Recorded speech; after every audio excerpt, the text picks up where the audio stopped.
We are now in the post-lunch session, and I have one speaker left on my list. And that is Senator Dr. Maynard.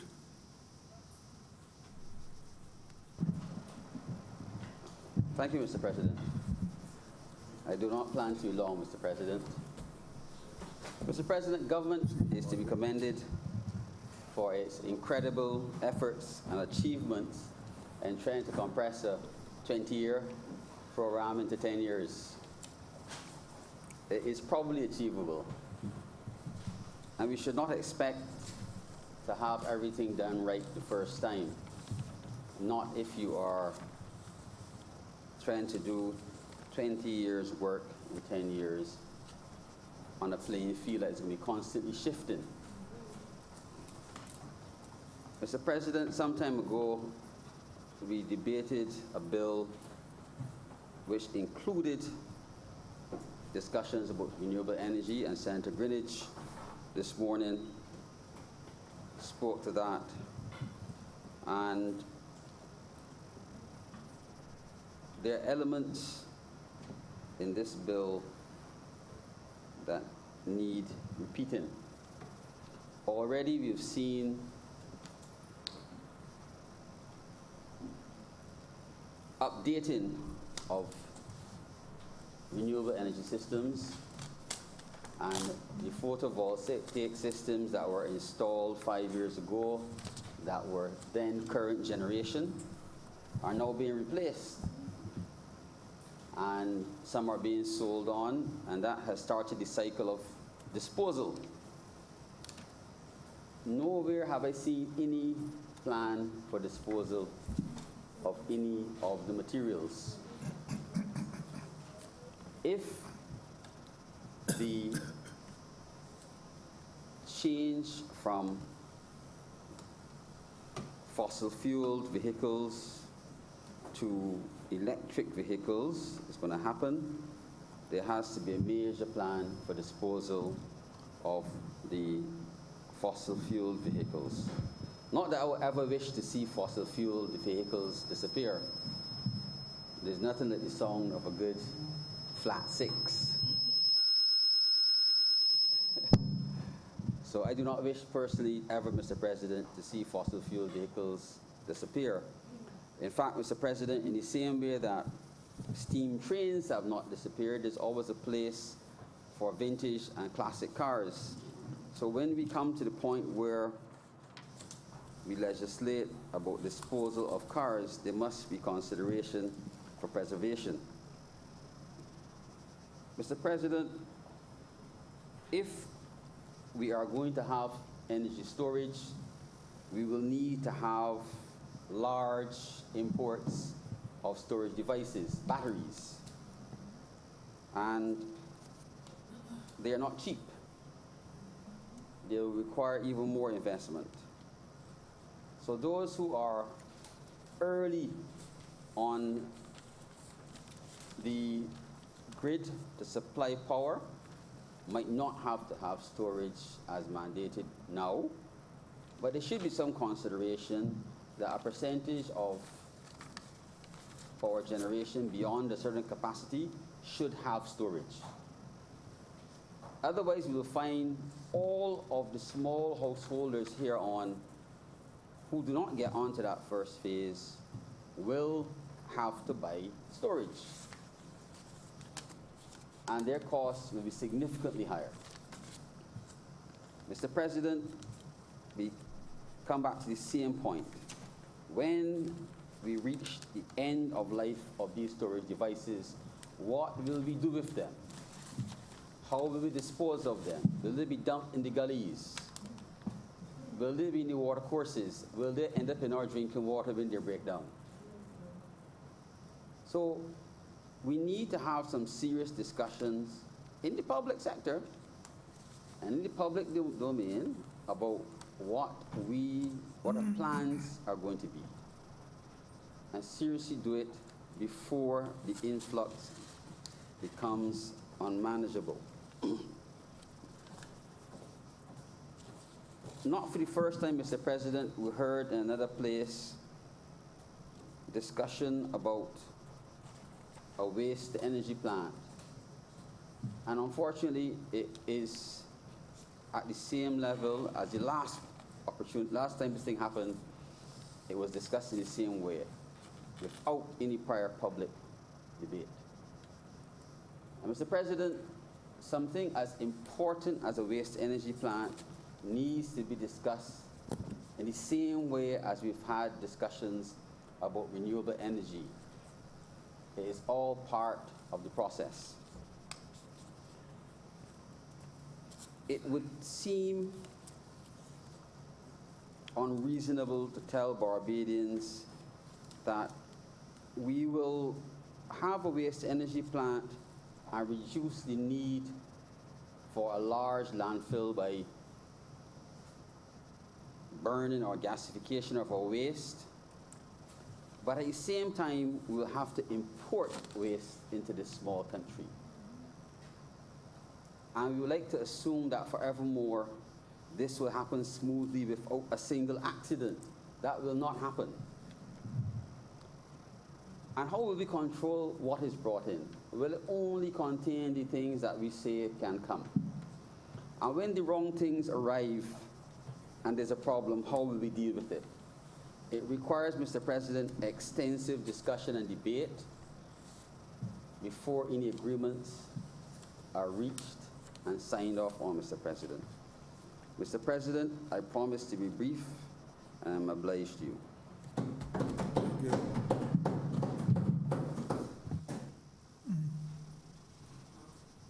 Senator Wakani. Mr. President, I wish to thank all of the honourable members of this House for their contribution to this rather lively and energetic debate. I also especially want to thank all those who have expressed their support for the two bills under consideration as part of this cognate, the Utilities Regulations Amendment Bill and the Fair Trading Commission Amendment Bills 2020.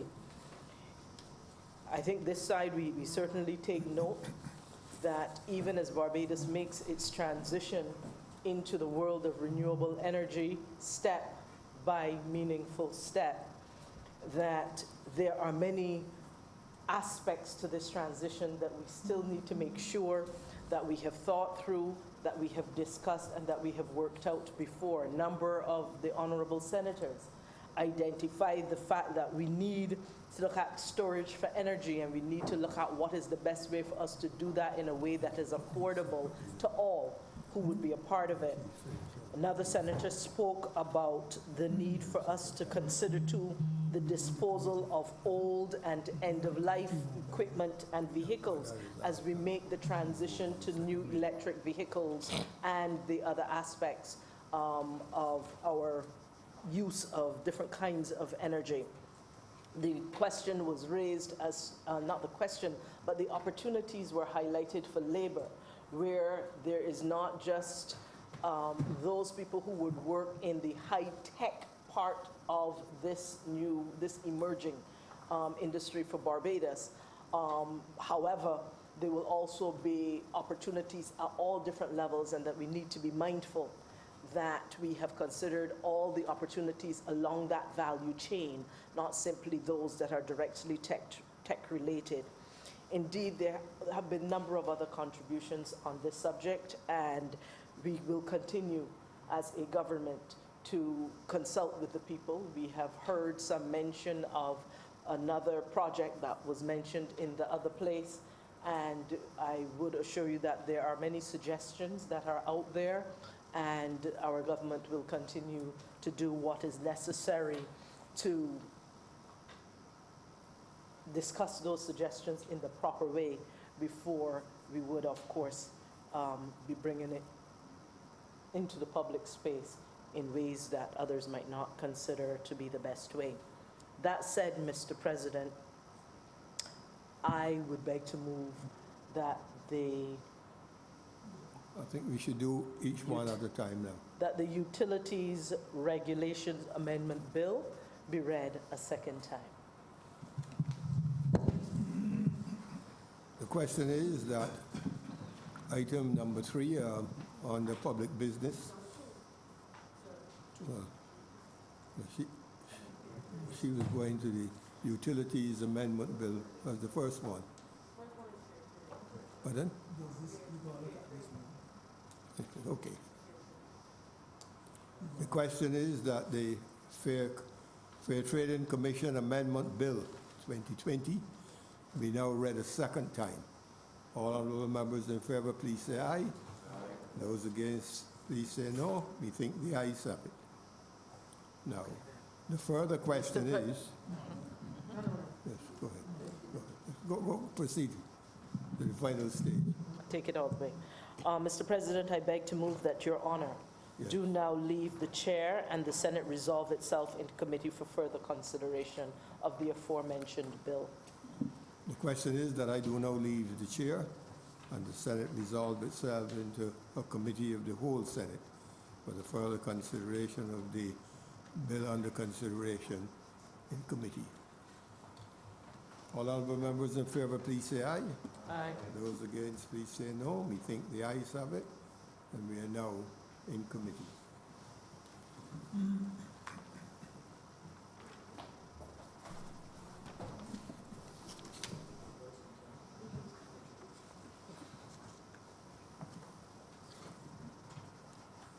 The Senate is now in committee. Clause 1. Mr. Chairman, I beg to move that Clause 1 stand part. The question is that Clause 1 stand part. Honourable Senators in favour, please say aye. Those against, please say no. Methinks the ayes have it. Clause 2. Mr. Chairman, I beg to move that Clause 2 stand part. The question is that Clause 2 stand part. Honourable Senators in favour, please say aye. Those against, please say no. Methinks the ayes have it. Clause 3. Mr. Chairman, I beg to move that Clause 3 stand part. The question is that Clause 3 stand part. Honourable Senators in favour, please say aye. Those against, please say no. Methinks the ayes have it. Clause 4. Mr. Chairman, I beg to move that Clause 4 stand part. The question is that Clause 4 stand part. Honourable Senators in favour, please say aye. Those against, please say no. Methinks the ayes have it. Mr. Chairman, I beg to move that you do now report to His Honour the President the passing of one bill in committee. The question is that I do now report to His Honour the President the passing of one bill in committee. Honourable Senators in favour, please say aye. Those against, please say no. Methinks the ayes have it.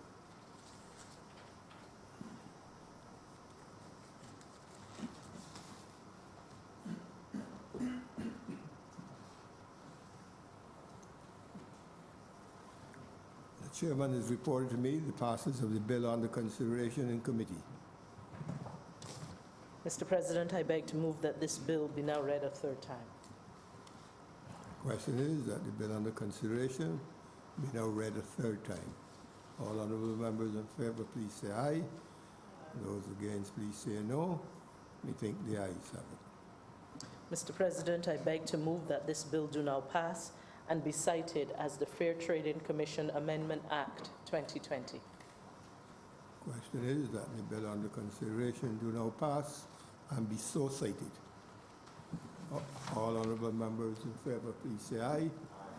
Those against, please say no. We think the ayes have it. And the bill has now been passed and will be cited as the Fair Trading Commission Amendment Act 2020. Order number 3, Mr. President. Order number 3, enable the Honourable Leader of the Senate to move the second reading of the Utilities Regulation Amendment Bill 2020. Mr. President, I beg to move that the Utilities Regulation Amendment Bill 2020 be read a second time.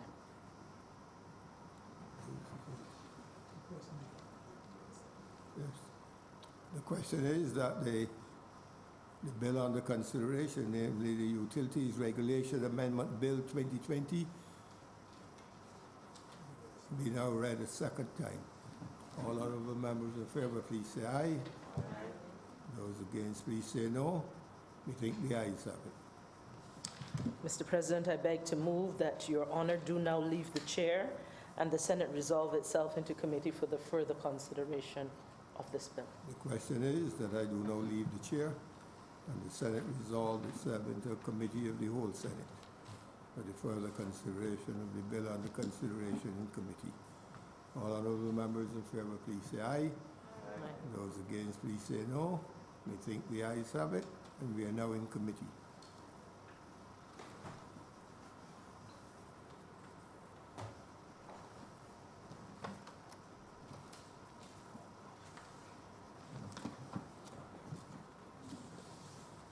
The Senate is now in committee. Clause 1, Mr. Chairman, I beg to move that Clause 1 stand part. The question is that Clause 1 stand part. Honourable senators in favour, please say aye. Those against, please say no. Methinks the ayes have it. clause 2, Mr. Chairman, I beg to move that Clause 2 stand part. The question is that Clause 2 stand part. Honourable senators in favour, please say aye. Those against, please say no. Methinks the ayes have it. clause 3, Mr. Chairman, I beg to move that Clause 3 stand part. The question is that Clause 3 stand part. Honourable senators in favour, please say aye. Those against, please say no. Methinks the ayes have it. clause 4, Mr. Chairman, I beg to move that Clause 4 stand part. The question is that Clause 4 stand part. Honourable senators in favour, please say aye. Aye. Those against, please say no. Methinks the ayes have it. report, Mr. Chairman, I beg to move that you do now report to His Honour the President the passing of one bill in committee. The question is that I do now report to His Honour the President the passing of one bill in committee. Honourable senators in favour, please say aye. Those against, please say no. Methinks the ayes have it.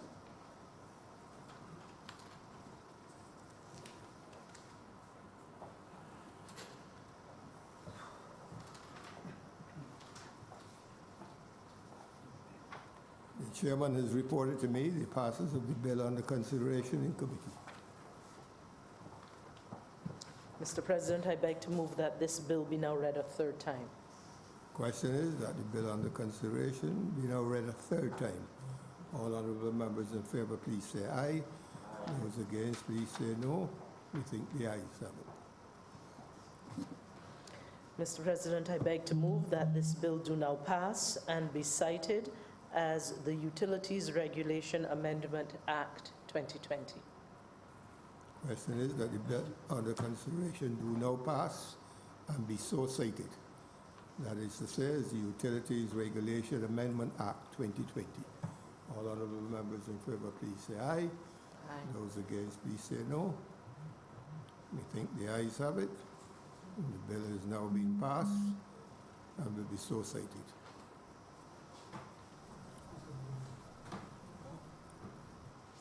There are more. Mr. President, order number 4. In the name of acting, in this case, the bill has been signed to the Honourable Minister of Information, Broadcasting and Public Affairs, who will move the second reading of the Police Amendment Bill 2020. Thank you. Senator Moore.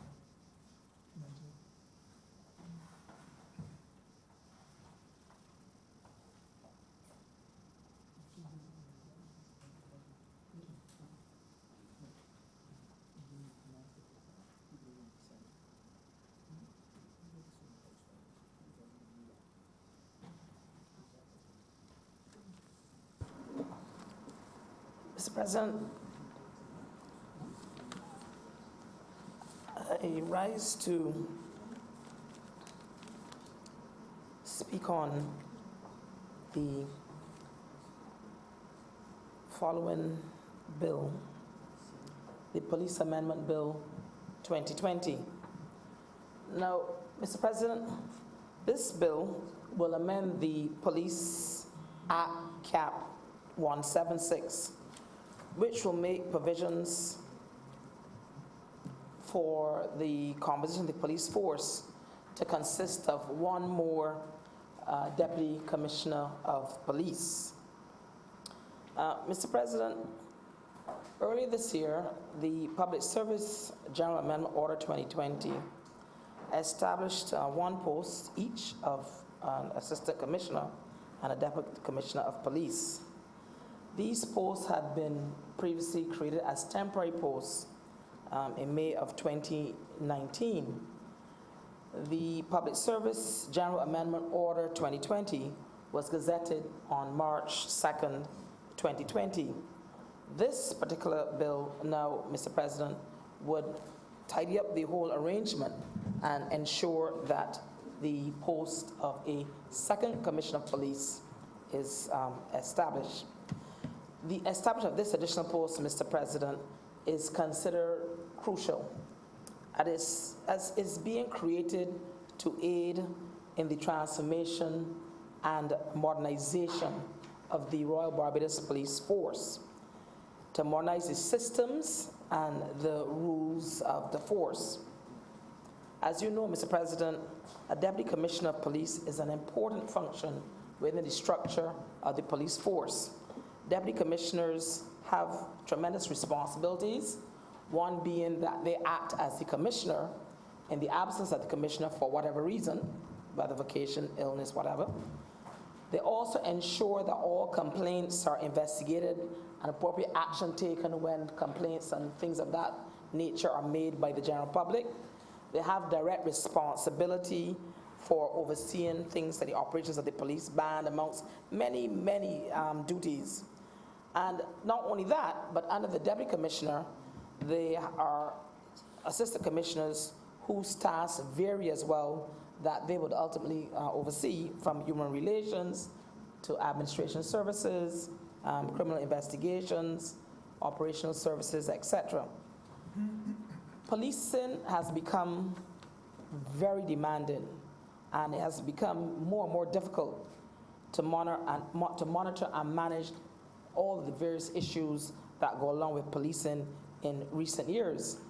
Societies in general worldwide have changed, and along with that comes then the responsibility of policing and police to maintain some of the dictates that are required of them. There are more and more demands being made of them. And like anything else, new strategies and approaches are always welcome, and that is so in the creation of a second post of a Deputy Commissioner of Police. Now, when we do this, and you have the two Deputy Commissioners, one of these advantages, it would be that it would lend to greater efficiency and better administrative effectiveness for the force. Policing is like anything else. When you have the ability to disperse responsibilities, and different individuals have that under their remit, it always ends up in better efficiency and effectiveness within any organization, and the police force is no different. It would also allow for particular duties to be assigned under the two deputies. One deputy will be responsible for operations, investigations, and community policing, and the other will be responsible for human resources, as well as administration, and of course, the reform of the Royal Barbados Police Force. Everything in life needs reform at some time. Nothing stays stagnant, and certainly the police force, as important a sector as it is, can certainly not be one of those things that could ever be stagnant. So yes, we do need reforms within the Royal Barbados Police Force. Now, in life here in Barbados, we've seen a lot of changes to our society, a lot of changes in our approach to how we do things. I think COVID-19 itself has brought some of that home to us and made us recognize that we really do need to make changes and make them in somewhat expeditiously, simply because our way of life has changed, and we do not know for how long, or it could be changed forever. It all depends on what transpires going forward with this particular pandemic. But certainly, the police force needs some level of modernity. I don't think there's anyone in Barbados that would not agree with that the police force does need some level of modernity. Bajans have long spoken about many of the challenges that they've had with relation to all types of crime. And when I say crime, I'm not just talking about crime, burglaries or robberies, but all types of crime, and we know them, including fraud. I don't think there's a Barbadian that will not tell you that fraud of some type is a factor of their almost everyday existence. No matter where you go or what you're doing, you're always conscious of trying to ensure that you are not a victim of that. I heard one of my fellow senators speaking on the previous bill and speaking about that. And certainly that's a factor of some of the types of crimes that the police are confronted with daily. So Barbados would like to see an improvement in law and order. They want the police to have every available resource to protect our society like any other society worldwide. And we know that policing is not just about solving crimes, but far more than that. They have a tremendous overall responsibility.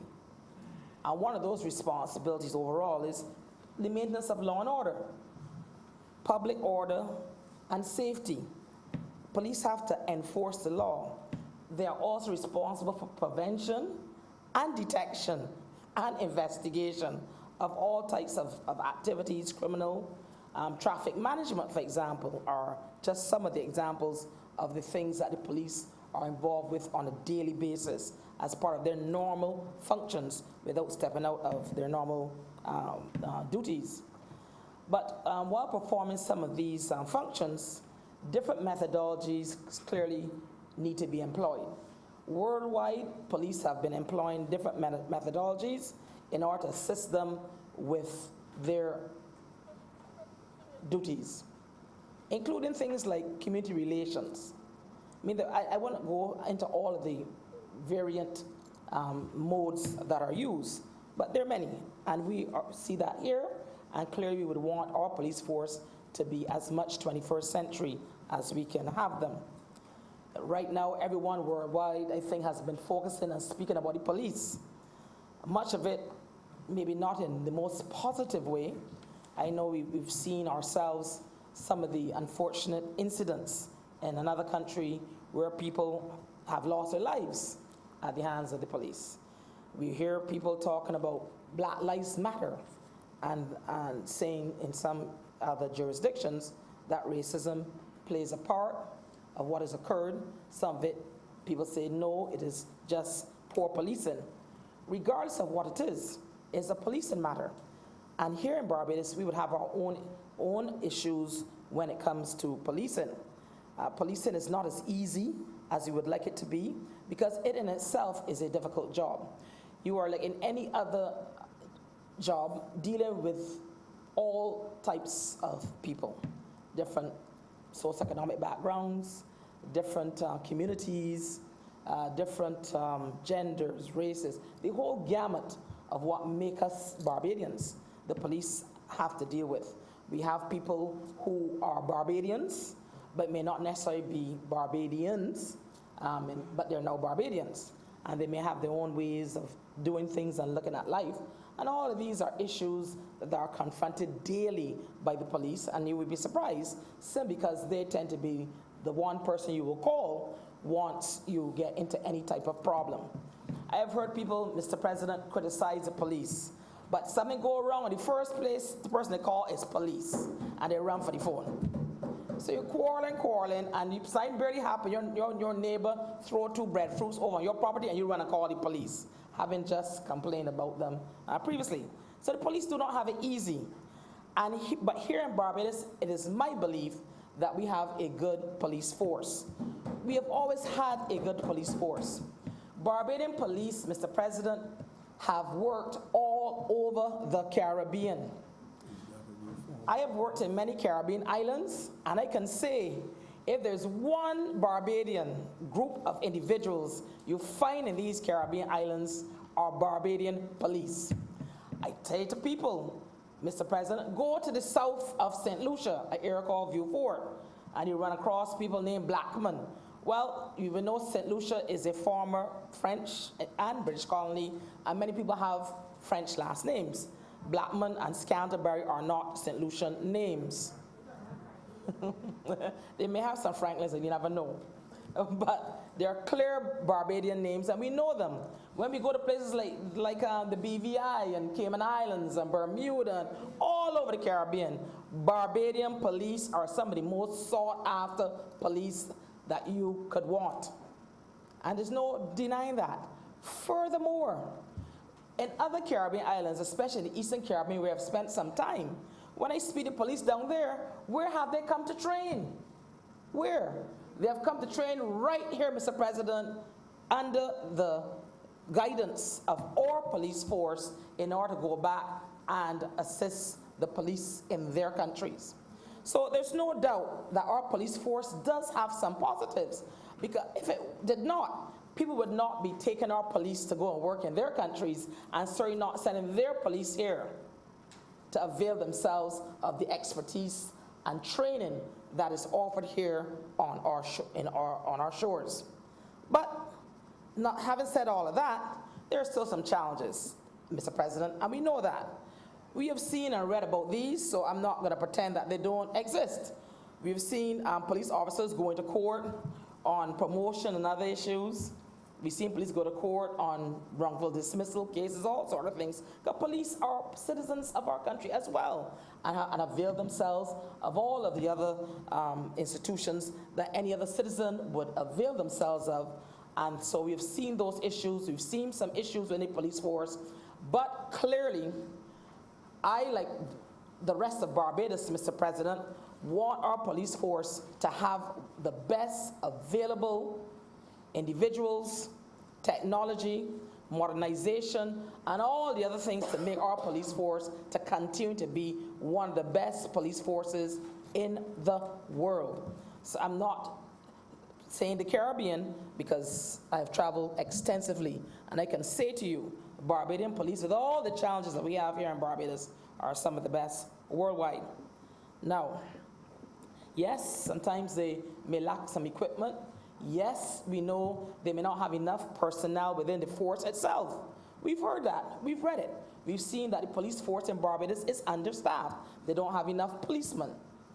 But does it stop them from every day getting up and going to do the job to protect the citizens of Barbados? Absolutely not.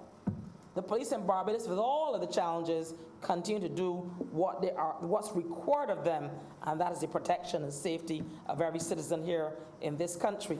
So once again, I will say we have a good police force. Now, and it's not just for our protection, make no mistake. We use the police all over the place, especially within tourism sectors. If you go into St. Lawrence Gap, Mr. President, you will see that there are police outposts there in St. Lawrence Gap.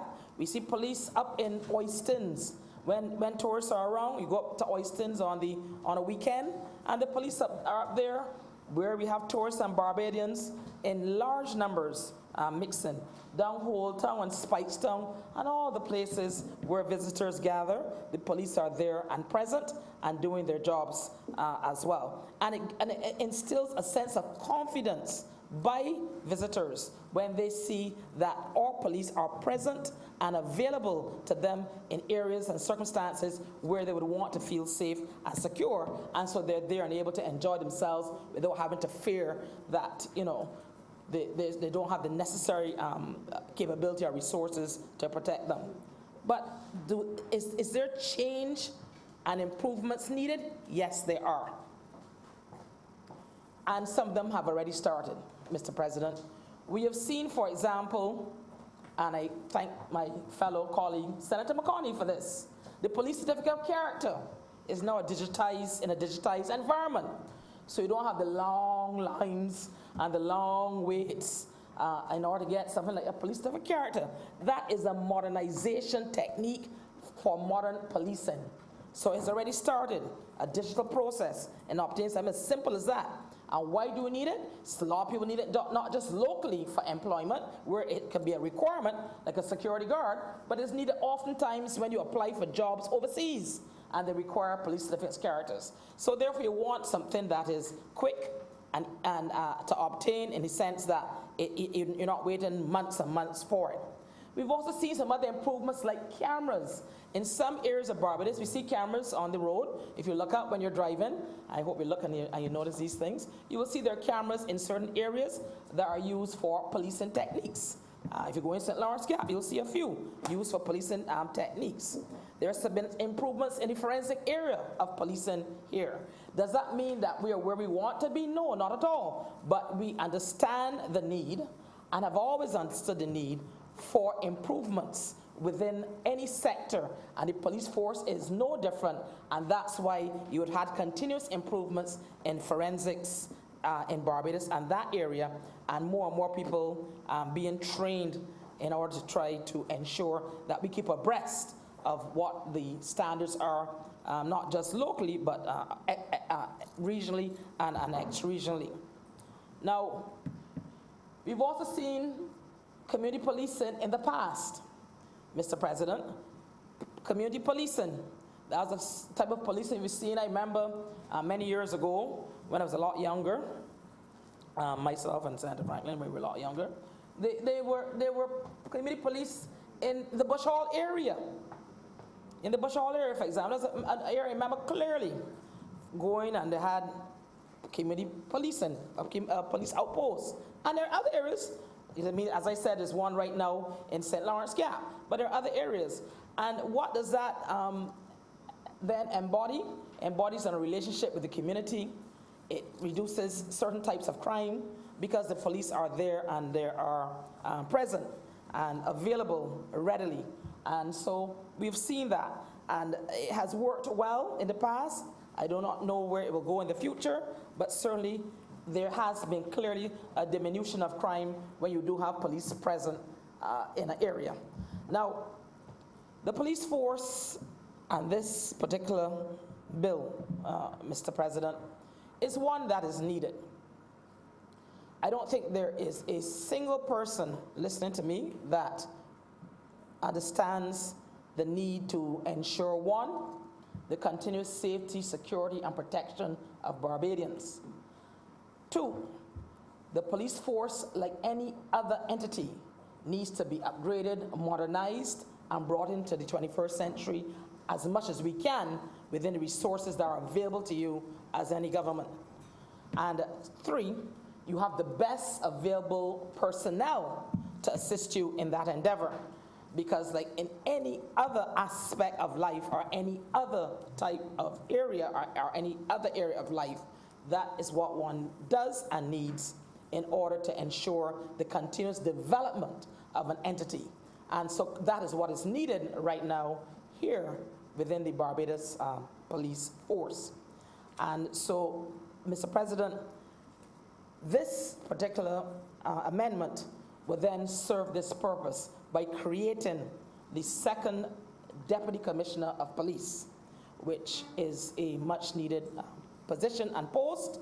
And as I said before, that post, in addition to another post, there were acting posts from 2019. And this will now bring this into reality and ensure that Barbadians continue to enjoy one of the best police forces in certainly the Caribbean region. And with that, Mr. President, I beg to move that this bill now be read a second time. I recognize Senator Franklin. Thank you very much, Mr. President. I don't endeavor to be too long. I've had my say on this police amendment bill and the changes to the police force in other areas, but I will just mention a few here. And you got to understand the history before we get into this debate. I'm going to go into history. This bill has nothing to do with modernizing the police force or anything like that. What is doing it is to redress what the government sees as an injustice. Whether it is an injustice or not, I do not know. But let me explain to the Senate what this injustice is all about. Because government is not about selecting persons. This is about selecting a person for a job.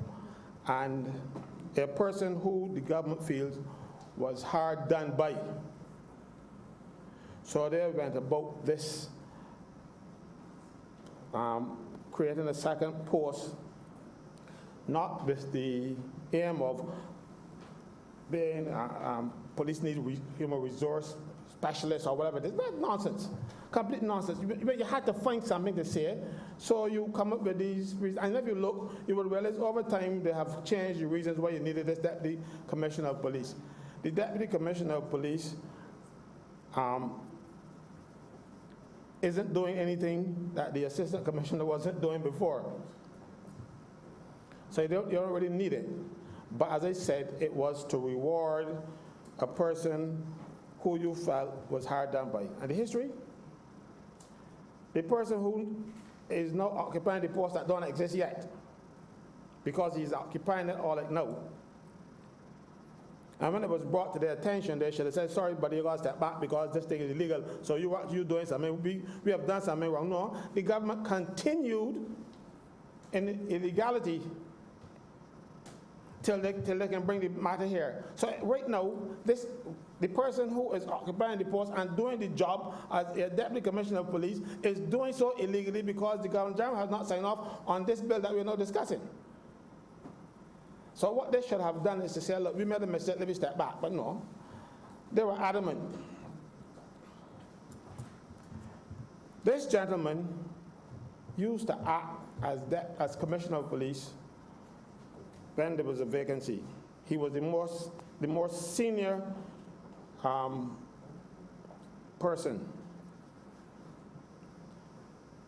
And then there was a vacancy for the post. And this is where the politics come in. You see, the politicians have to keep their hands off the civil service because it only causes confusion. So what did they do? A vacancy for deputy comes up, and he got bypassed. So he's no longer acting as deputy, he's no longer in the post of deputy because they put a person in the deputy's position and he reverted. And this administration think that he was hard done by, so they're fixing this by making him a second deputy. They did it in 2019, contrary to law. There is no provision in law right now where the Prime Minister or any minister responsible for civil service can create a temporary post or an established post of Deputy Commissioner of Police. That power resides in the Police Act, that's Section 6. But you know what the problem is? And I believe that the Prime Minister said, well, we got to fix this. We got to get this man this job because he got unfair. And the people who advise the Prime Minister said, well, look, we can create a temporary post and give the Prime Minister that advice. It was bad advice. Because I tell you, Prime Minister know about public service matters. She was too new. She might be learning now. But at that point in time, she knew nothing about it. So she got bad advice, and she created a temporary post of Deputy Commissioner of Police. That was wrong. Still is wrong today. But going back to how it started. So we have this gentleman who was not successful at interview for the post of deputy. A person junior to him got the job. If you all will remember, if that promotion, or those sets of promotions at the time was subject to a lawsuit. some of the police who thought that they were hard done by that promotion went to court. And the court had the promotions on hold for a long time, pending the outcome. There was an injunction, pending the outcome of that case. But that case got resolved by, I think it was death.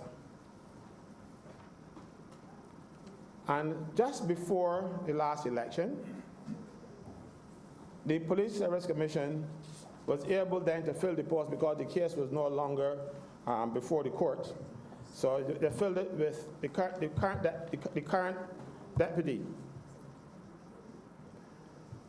This administration came in, and mind you, the Police Service Commission at the time did nothing wrong. I'm talking about by filling the post, because there, even though it was just before election, there was still the commission, and they could fill the post when it was available to be filled, and they did so. In comes this government, and they decided, look, we got to fix what the Dems did. The Dems are unfair or man. So they created an illegal deputy's position and put their man in it. I heard over time people saying, oh, he was on the priority list, so the person who was number 2 was the number 1 on the priority list would have been made deputy. That is nonsense. A priority list is only valid for 2 years. He got the job about 4 years after that priority list. So that is not true. That was an explanation to fool the public who don't know the Public Service Act. But I'm not one of those persons who don't know the Public Service Act. So if you look at the Recruitment and Employment Code in the public service, it says the priority list is valid for 2 years. So this post should have been subject to interviews. And whosoever will should have been able to apply and contest for the post. No, you didn't do that because you wanted a particular person. When I say you, I mean the government. But it was to help him out. You see, and then to blame it on the commissioner asking for a post and every kind of thing else. Look, all over the public service, people ask to have things done. And they don't get done. I can give you a few just now. But let me tell you what is the benefit to the person who holds the post. And this is what this is all about. A person in the public service, after working 33 and 30 years, qualifies for a full pension. But your pension is calculated based on the last 36 months' earnings. So you backdate it to 2019, so he would have 2019, 2020, and he's retiring in October 2021. So that will give him the 3 years that he needs to get a full pension at that level. This is what this is all about. That is why you're backdating this legislation for 3 years. That's all it is. So this is to help out with making him get the better pension. And as a matter of fact, that pension will now be $4,773.74 a month, and you will get a gratuity of $238,687. If he has stayed at the position as assistant commissioner, the pension would be $482.43 less, and he would have gotten $24,121.50 gratuity less. So this is about giving a fella piece more change. This isn't about no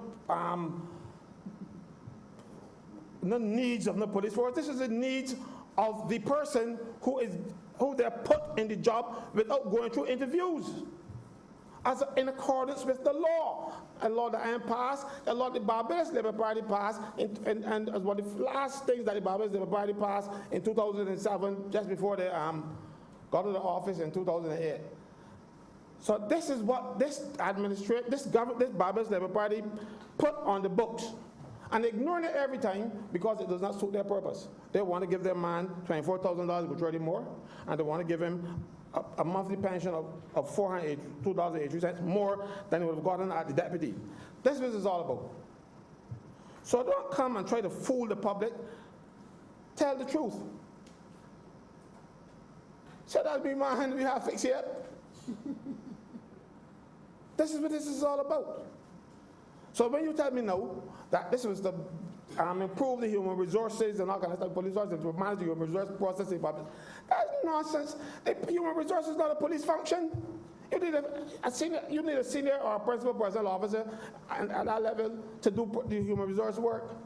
You don't need a crime fighter to do human resources. They are doing, even though I have my problems with the human resources and the industrial relations in the Dot Field, even though I have a problem with it, I prefer what they did at Labour College. As I said that to them, they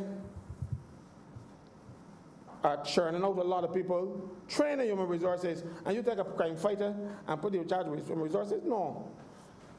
Police, going back for a while now, they have been taking away civilian duties from the police and letting the police do more policing. I remember when I became an immigration officer, that used to be a function of the police. The police trained me to be an immigration officer.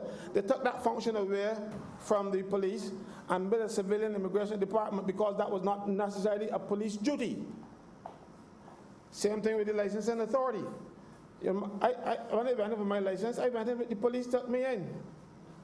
The police were the testing officers.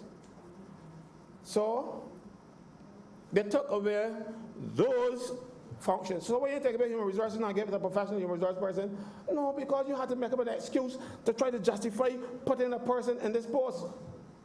No, the police need trained human resource people. You don't need a deputy commissioner, a crime fighter to do human resources. We're dealing with criminals. No, you deal with police officers. You don't need a crime fighter to deal with human resource matters. But that's the government's excuse. Tell the truth. So they said the commissioner of police asked for this post. So they rush to do it. I want that same alacrity that the government rushed with for other sectors of the public service. For instance, I just became aware, not recently, that since it is, let me get my notes because I don't want to mislead, March 2019, people in the statistical department have been working overtime. They were doing what they call the continuous labor force sample survey and the retail price index from March 2019. And they do it on an overtime basis. They may get overtime yet. No, but they rush with that kind of speed, that kind of alacrity to fix it them. Like how they rushed when the commission said, I want another deputy. I sure you didn't mean he would. But since 2019, and those people at statistics ain't get sent yet. Every month they work overtime. And overtime accumulating. As a matter of fact, there are a few of them who do it, and it amounts to something like $40,000 from 2019 to now.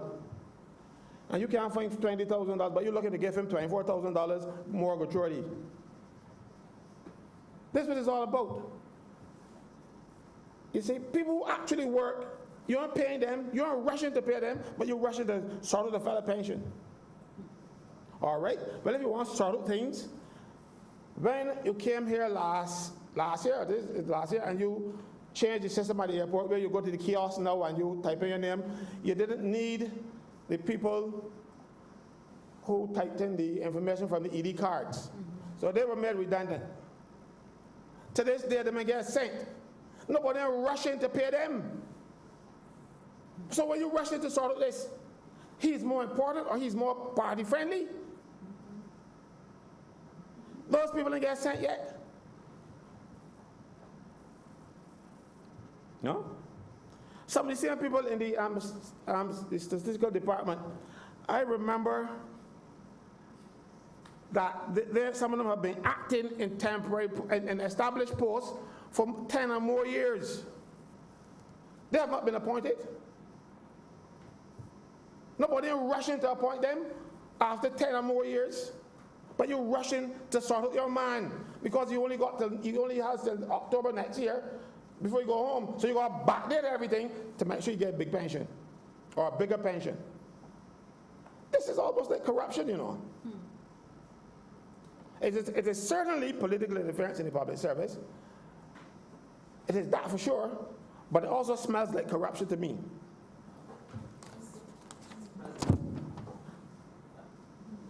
Mr. President, on a point of order, I hate to interrupt my colleague senator in his flow, but the comments of corruption, Mr. President, I think are inappropriate, and would request that you ask my colleague to desist from those comments or withdraw them. Mr. President, I never said the boy was corrupt. I said it looked like that to me. And when I look so to you, it smells like that. I must have my smellers. And I must be able to smell something. If it smells like, I can smell, you got to tell me what it smells? Or how it smells like to me? You might look at a rose and you smell it, and it smells beautiful to you. They say, bad. You know, this just smells bad to me. It looks bad and it smells bad. And they said it smells like corruption. It might not be. But they doubt it. You know? So go and sort out those people. Look at the persons. In 2007, this Barbados Labour Party passed the Public Service Act. And it said at section 13.7, persons who are employed 3 years prior to the commencement of this act, which was the 31st of December 2007, are entitled to be appointed to the post. And it also said that all those temporary posts, all, are hereby established. To date, 2020, some of those people didn't get appointed yet.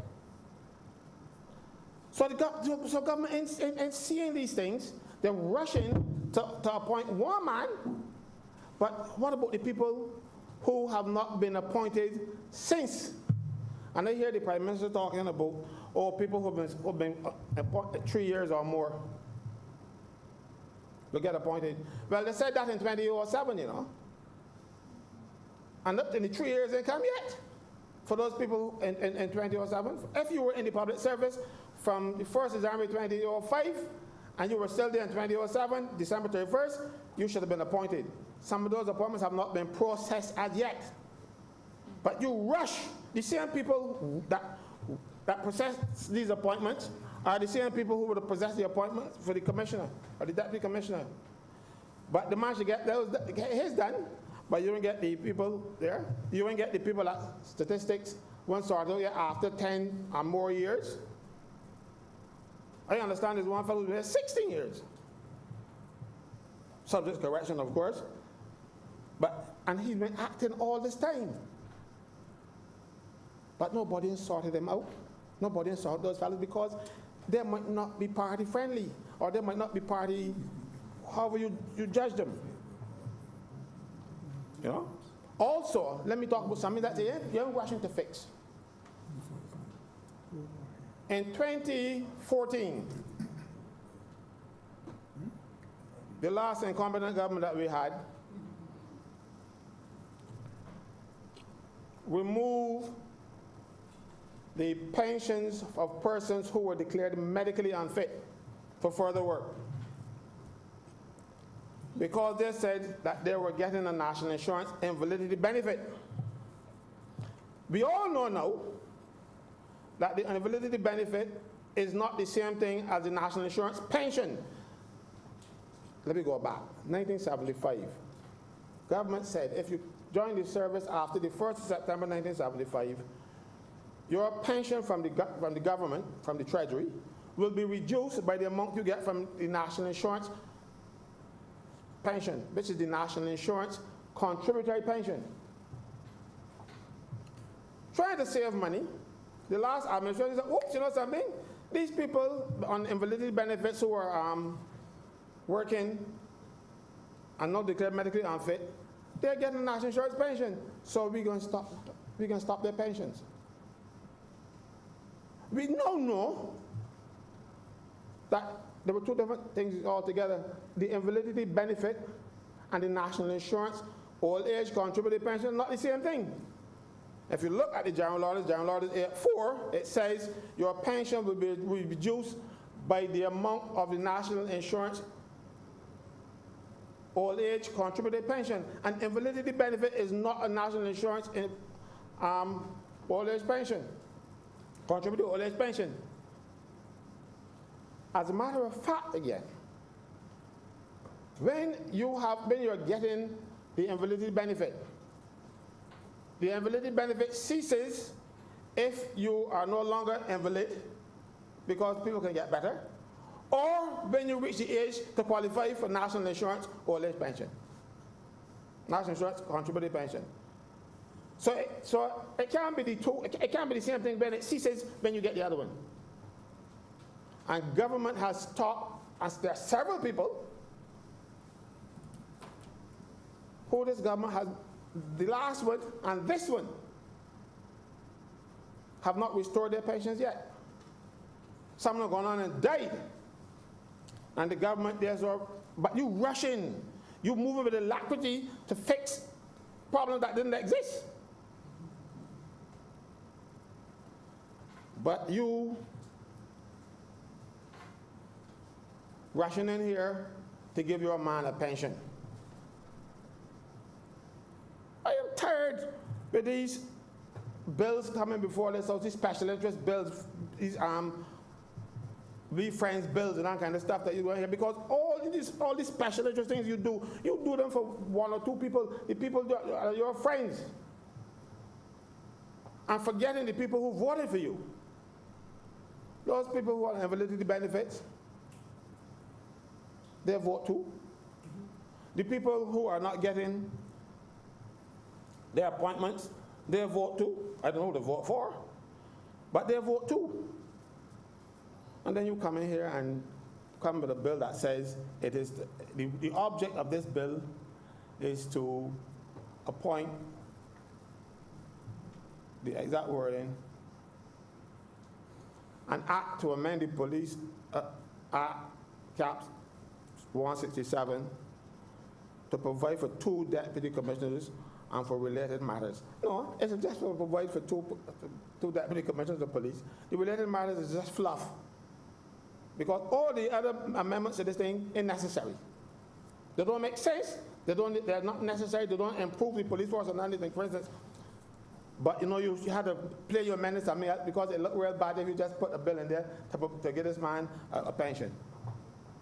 So you go and put, you say that he looked at the act for the police, the assistants to the police. No, they're not assistants, they're deputies. This is two different things, A deputy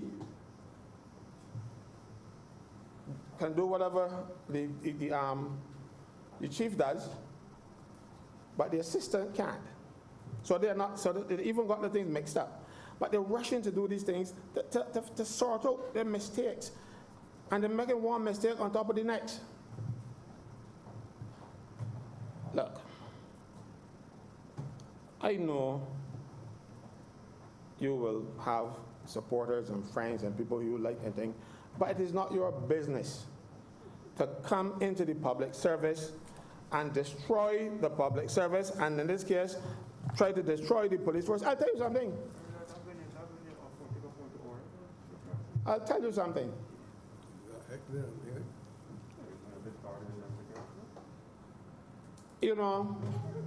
When this matter first came up, when I first noticed it, I remember, because I had done some consultations with the people who were forming the protective services association, and I was meeting with them. So they consist of the police, fire, and prison officers. So they can't ask me to consult, and I don't really act. So I went to read all 3 acts and make sure when they go in there and talking to people, I know what they're talking about. And I just, when I saw this appointment that said the Protected Services Commission appointed, I said, no, I'm going to read the police act. I come and say, one, you know. So I went back and checked. And it was only provided for 1.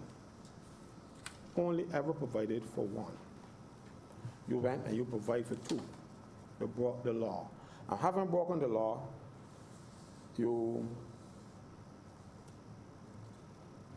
refuse to admit your mistake. No, you know, see, none of us are perfect. We'll make mistakes. But when you make mistakes, admit them and move on. Say, I'm sorry, I did the wrong thing, I make a mistake, we can't get me. We got a prime minister, another prime minister, I'm not going to call it the name of the country, but he's making all kind of mistakes and things. And he comes out and apologizes every time. He's booked 3 apologies the last year or so. No, and but he apologizes.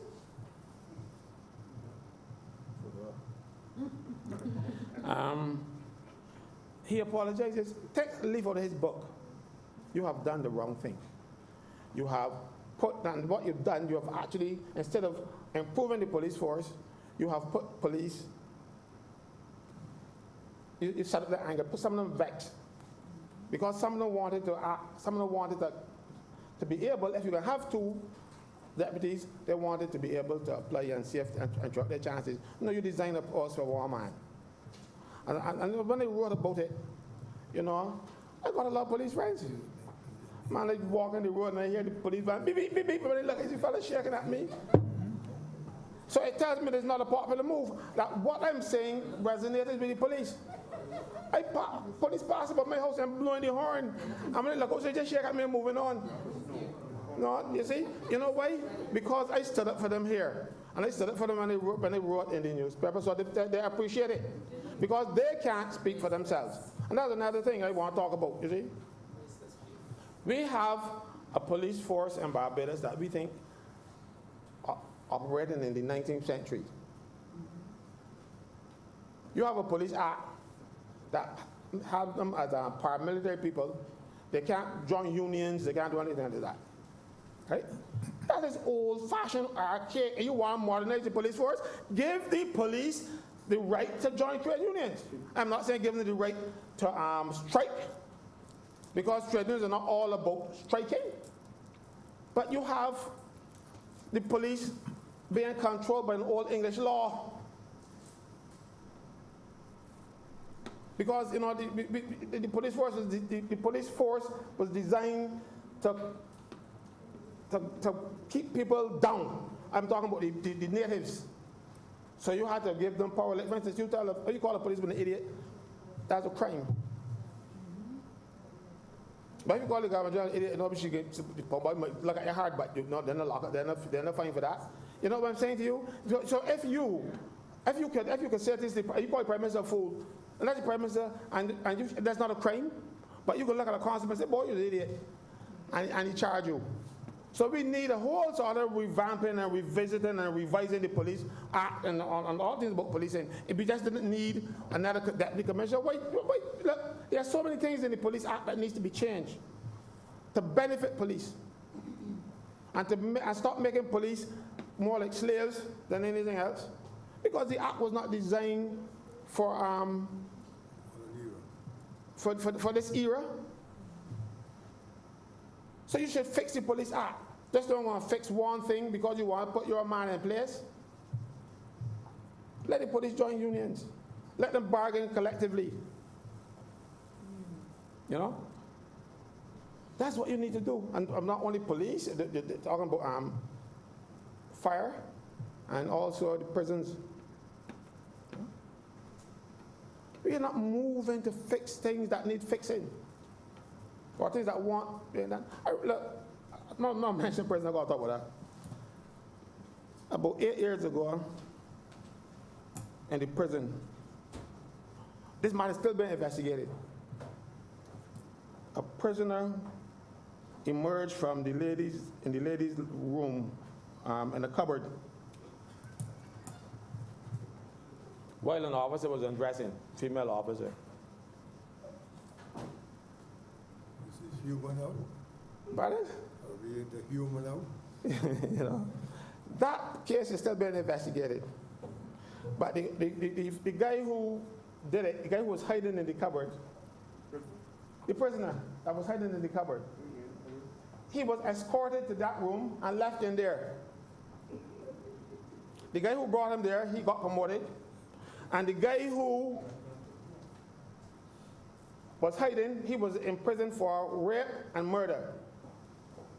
And then, a little after that, he got let out for good behavior.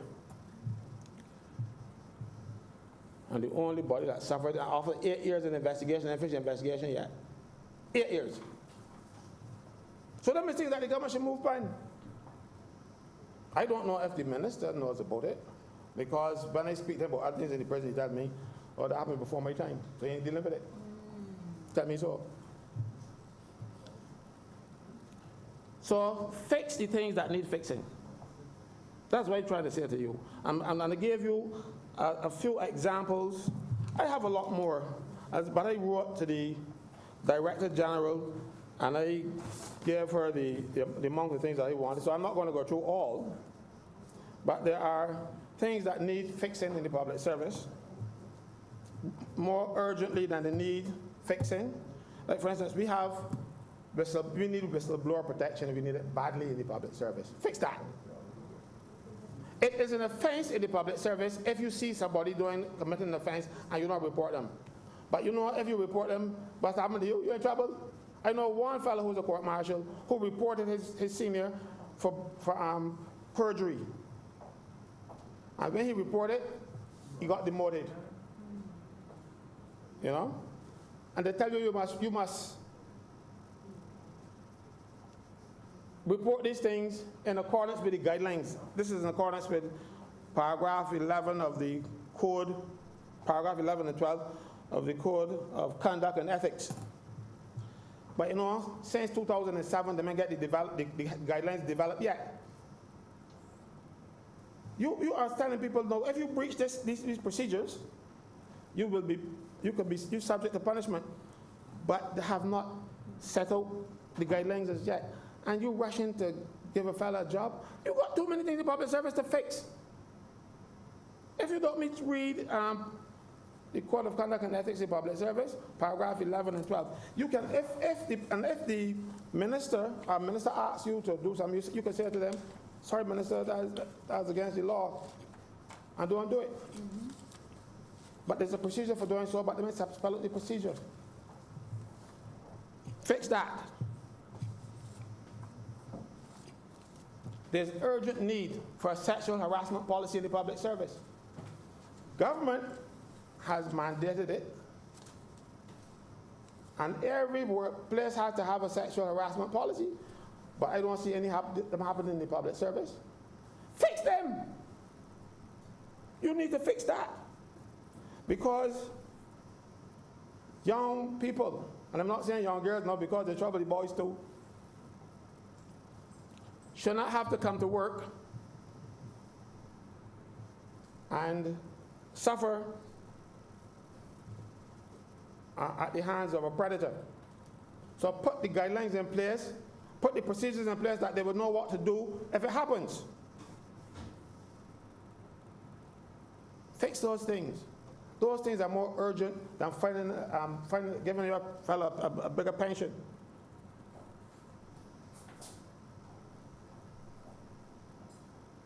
Also, what you need to fix, one of the hardest jobs anywhere in the world is teaching. Especially when you're teaching small children.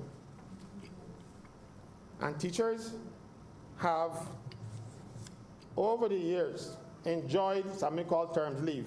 After 15 years of service, you get a terms leave, and then you get a second term leave after another 7, and then another term. The government has refused to give the teachers their terms leave. Mind you, the teachers' unions have not complained about it. Mind you, the teachers are complaining, but the unions now have all been taken over. Not all. They have been effectively taken over, so they're not fighting for the workers anymore. Fix those things. Give back the teachers their leave. Because let me tell you something, it isn't easy facing 25 or so children in your class, each one with a different personality, got their own problems from home, and you're trying to teach them and keep them in order. After a while, it plays on you. Teachers get tired. And they need to de-stress. So what you're doing now, you're asking teachers to work for 30 years and 40 years without that necessary break, so that they can recharge the batteries. And it is there, it's on the agenda, and nobody is fixing it. But you find time to rush to this house and the other place to give your friend a bigger pension. This is what it's all about.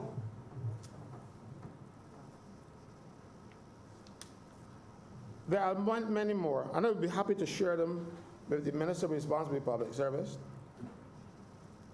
Anybody that's willing to listen. But, sir,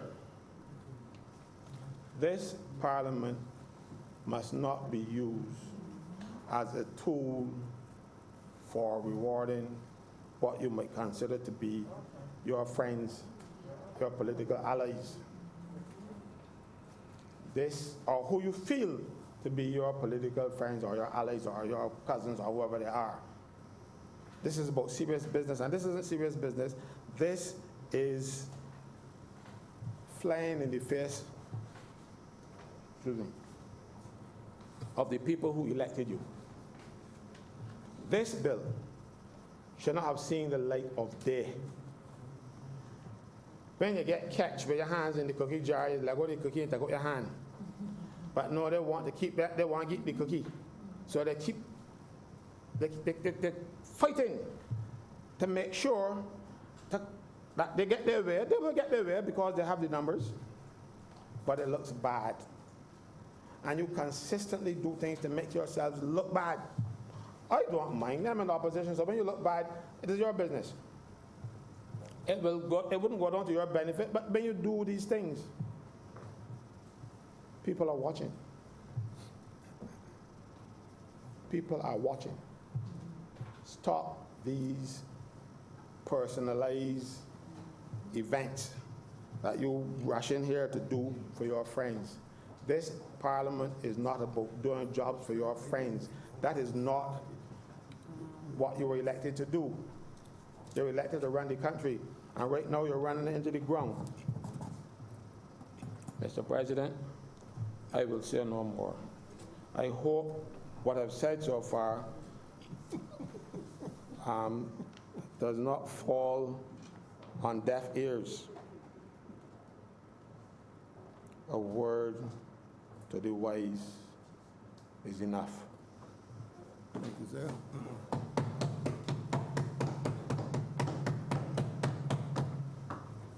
Senator Althea begins.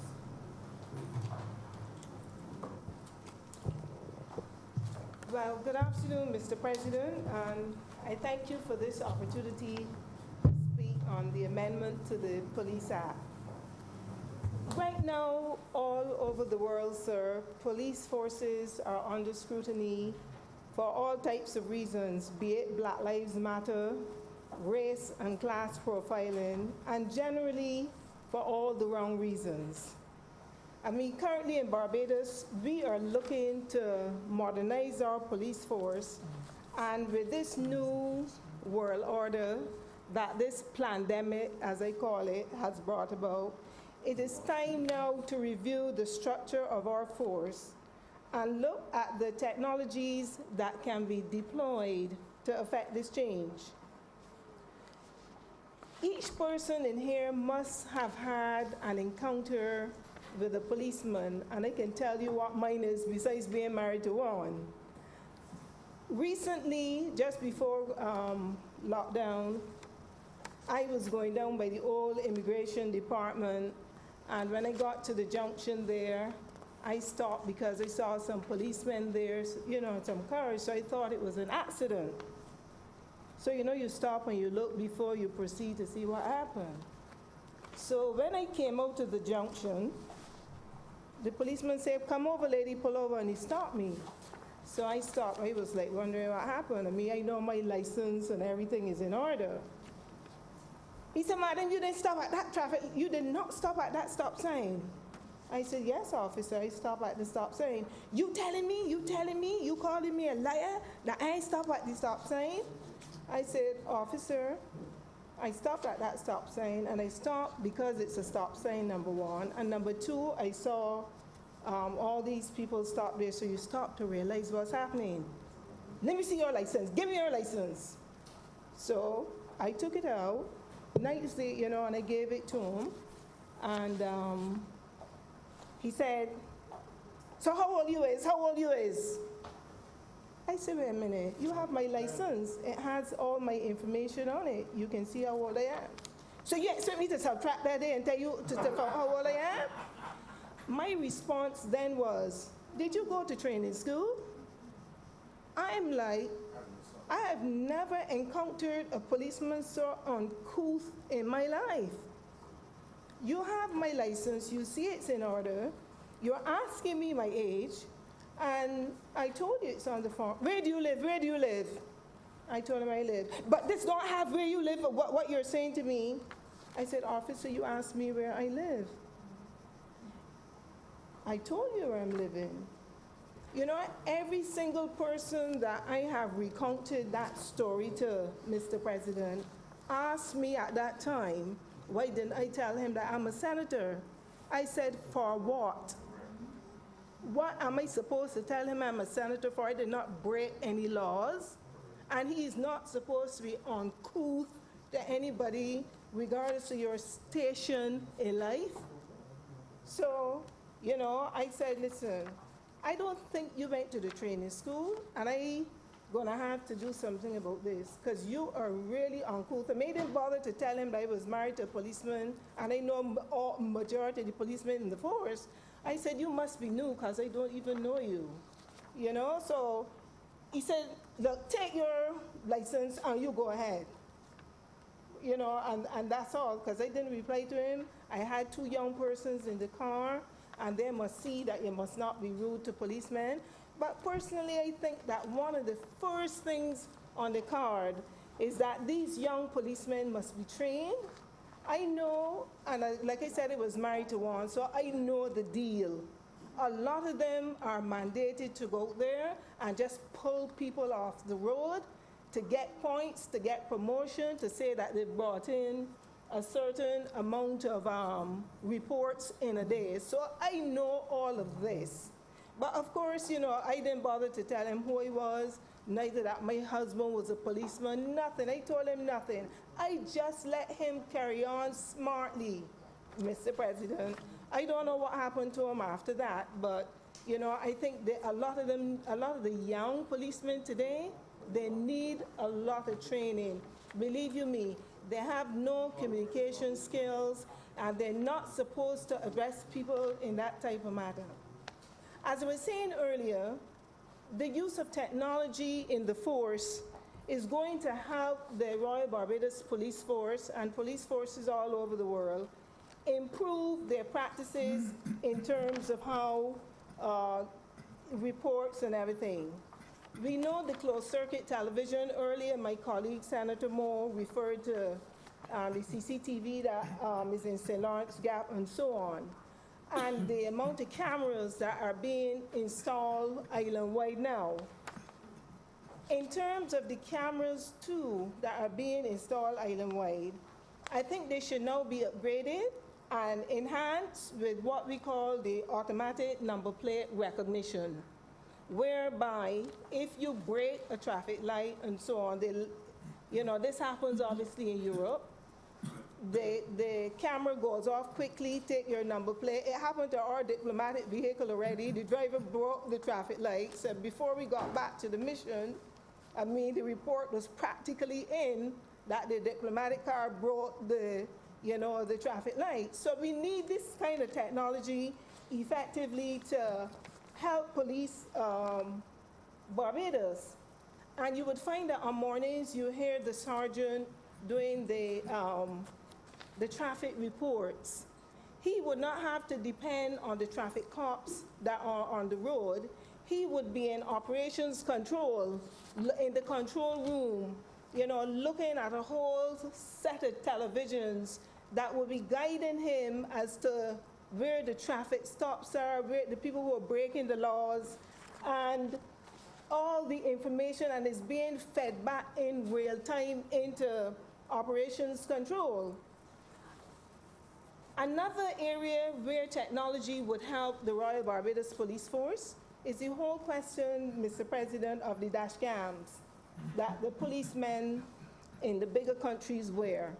The interesting thing about these dash cams, Mr. President, is that when there's a dispute, somehow you hear that the dash cams malfunction. But my understanding is that in terms, again, of Europe, that these dash cams are logged into the control system. So even if the officer interferes with his dash cam at a moment in time, it does not affect the information that is being fed back to the control room. So he could as well don't play with his dash camera that way. And as you know, when policemen stop you and they're recording statements, their old time used to be take out the thing and they're writing and they're writing and they're writing. Nowadays, you can record these statements with technology using your own cell phones, both by voice and by text. That way, both persons are recording, and then in the end, these statements can be reconciled. Another area of technology that I would like to see the force use more widely, in other words, greater penetration, would be that of drones. So for an example, a drone can be launched from an offshore boat patrol to scan an area that's under surveillance.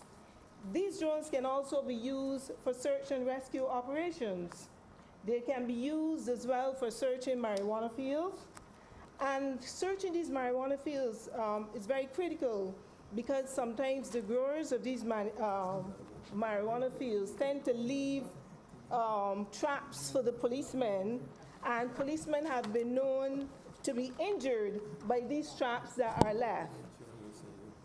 These drones can utilize what we call thermal imaging to identify bodies and metals that are concealed, to injure persons, and so on. Elsewhere, in terms of policing, farmers complain a whole lot about their crops are being stolen, and I've said it many times in the past, that drones can also be used in prairie larceny. So a policeman cannot be on every farm. You can use drones to more or less help the policemen and assist the policemen with that operation. While I was doing my research for this paper, I was checking in terms of to see if the Royal Barbados Police Force has a social media page.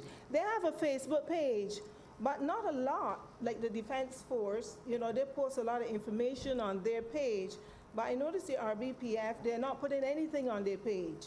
I think that they need to be a greater degree of technology. Maybe they need to hire an information and communications technology persons to help them with their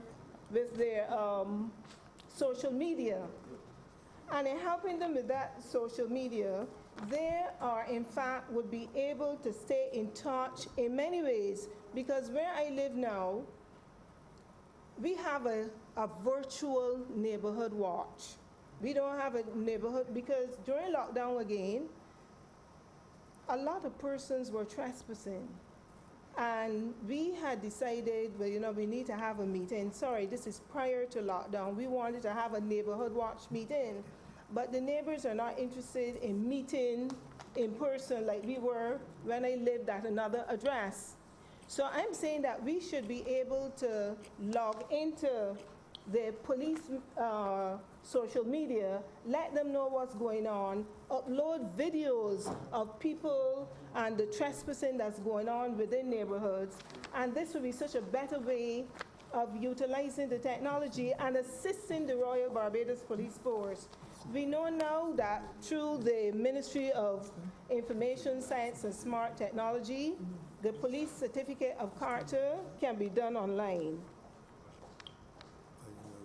Mr. President, also we have something called a records management system, and this records management system can be used in many ways. And one of the ways that I would like to highlight is addressing the whole question of domestic violence. People would tell you that repeatedly women would complain to the policemen about domestic violence. I don't know if they ever recorded these statements, but subsequently after, obviously there's a murder, then, there's a lot of talk about what the police should and should not have done.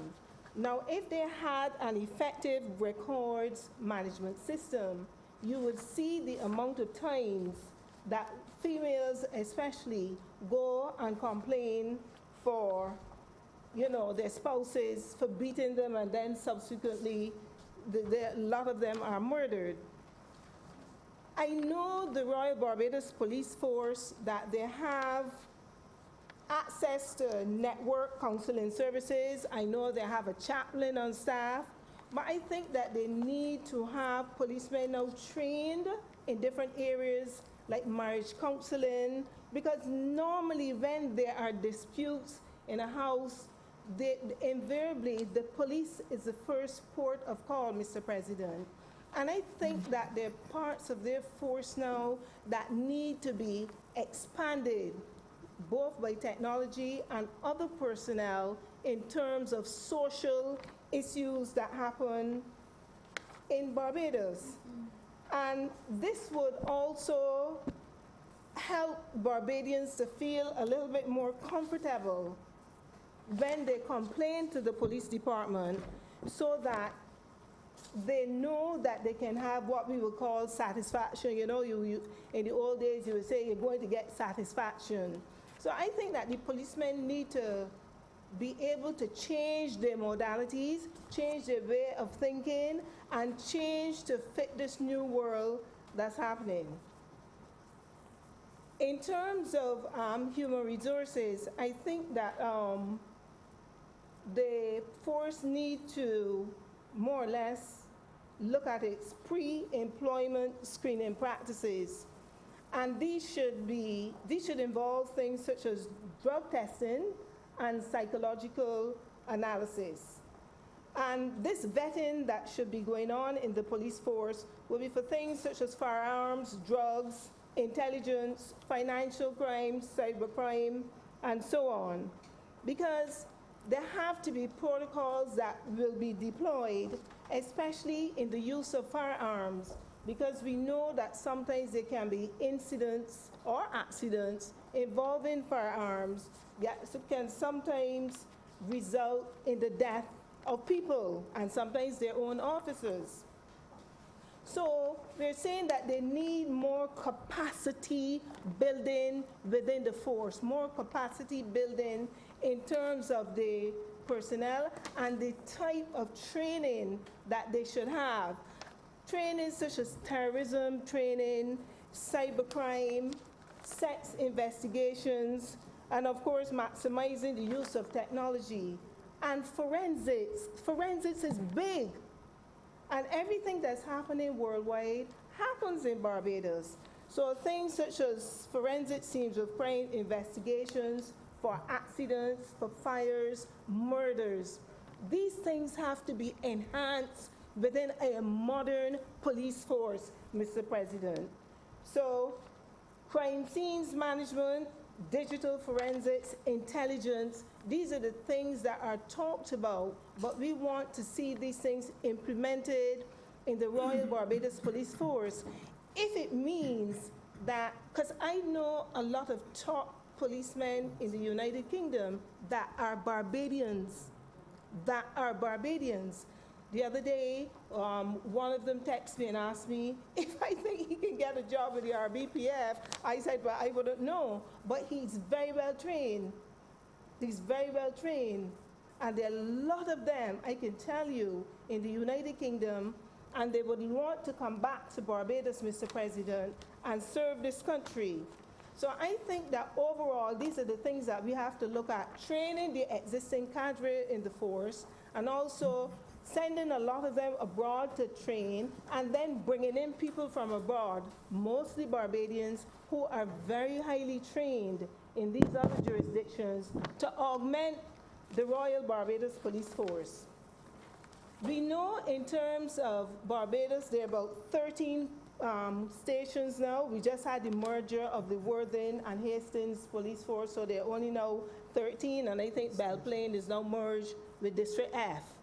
So I think one of the things too that the police need to do would be to look at the demographic of Barbados, look at the concentration of crimes in Barbados, look and see where new police stations can be strategically located, just like with fire stations, so that they can be quick responses to incidents and so on in Barbados. So I believe, Mr. President, that overall the Royal Barbados Police Force need to be revamped, upgraded, training in technology, training in scenes of crimes, training in forensics, and these things, you know, don't be afraid to highlight the shortages that the force has. So it is not only shortages in actual personnel, because the technology can take the place of personnel. You might think we need more people, but technology can cut out a lot of that.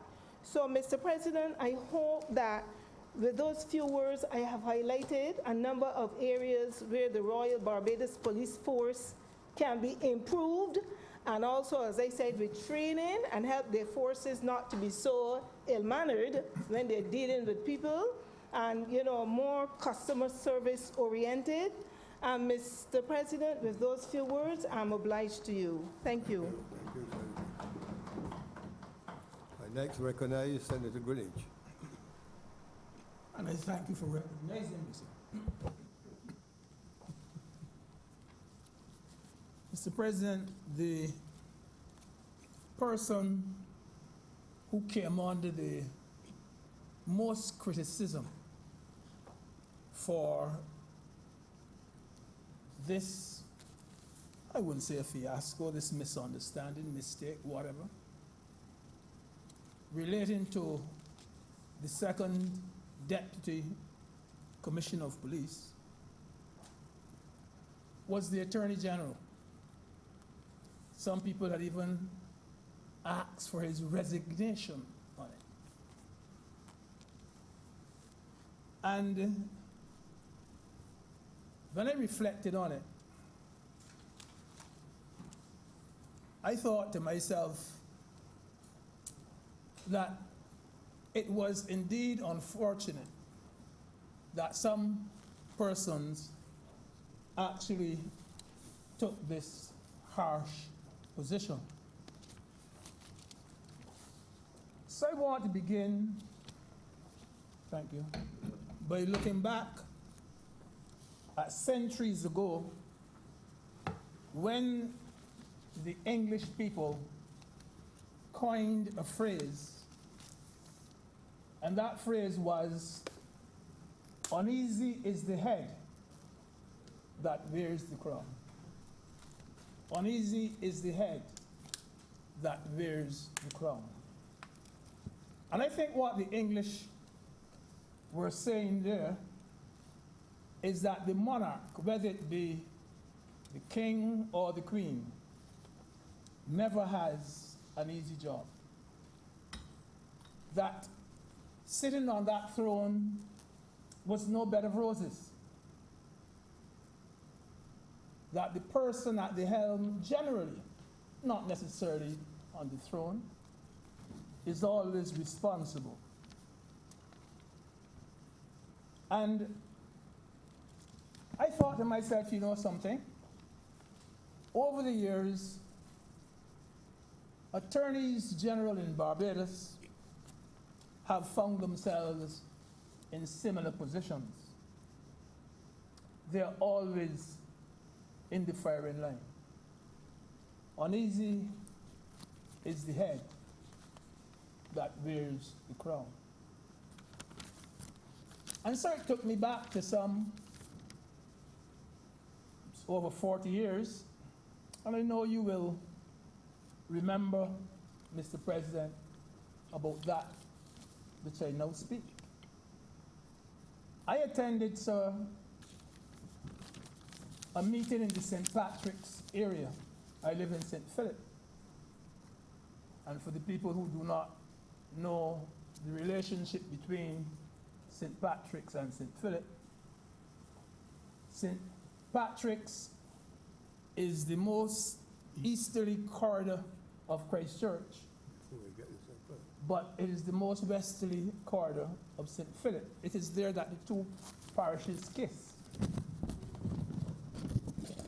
And so I went to a meeting over there, and it was a meeting at the time Mr. Morris King was the Attorney General of Barbados. And I had at that stage, and I still have now, the greatest respect for that man, Mr. Morris King.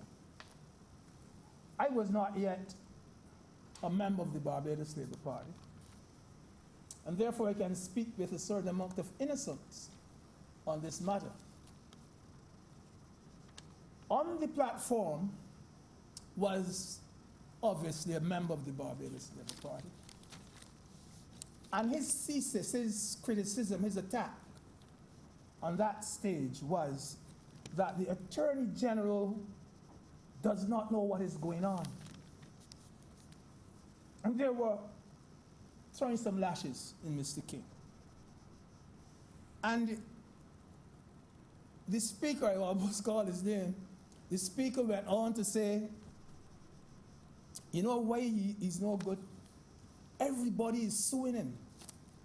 Everybody is suing him. They're suing him left, right, and center. Sir, you and I would know that that would have been at a time when there were no boards. So if something happens today at Princess Margaret School, a student slips on a wet pavement or some student falls, you sue the board. These were the days, sir, when you just identified the ministry, but you sued the Attorney General. So whether it be MTW, whether it be the Ministry of Education, whether it be the hospital, the Ministry of Health, whatever, you sue the Attorney General. So they read off a long list of cases which involve the Attorney General. Everybody is suing the Attorney General, he said, and he read off this long, long list. Today, if anything happens at the hospital, you sue a board. You don't sue the AG now. If anything happens at a school, you sue the board, the school board. But in those days, you sued the Attorney General. And sir, and he said the conclusion to be drawn, the speaker said, was that the Attorney General did not know what he was doing. And poor Mr. King would not have known what went on at this school or that school, or whether your car dropped in a hole along the road for MTW. And he was being criticized as someone who did not know what he was doing. And so I said to myself, I turned to a fellow Gates that would take me there. He said, but this thing sounds unfair to me. And that is why he says, sir, uneasy is the head that wears the crown. But they didn't stop there, sir. They didn't stop there, the criticism of him that evening. They didn't stop there. They said that murders were on the increase, and robberies and rapes and crime generally was on the increase. And they said, they were arguing that he was responsible for putting the brakes on crime. So he has to be blamed for this increase in crime. As far as I know, poor Mr. King never committed any crime in his life. Not as far as I know. or encourage any. But sir, they said he is the Attorney General and he is responsible. I didn't think that was a fair accusation. But sir, as I said, uneasy is the head that wears the crown. I don't want sir to be pedantic in any way, I don't want to. But I must make this point. Our Attorney General has had his share of criticism too. Some, most of it, not fair. And uneasy is the head that wears the crown. And sir, I'll tell you about this one. I'll tell you about this one, sir.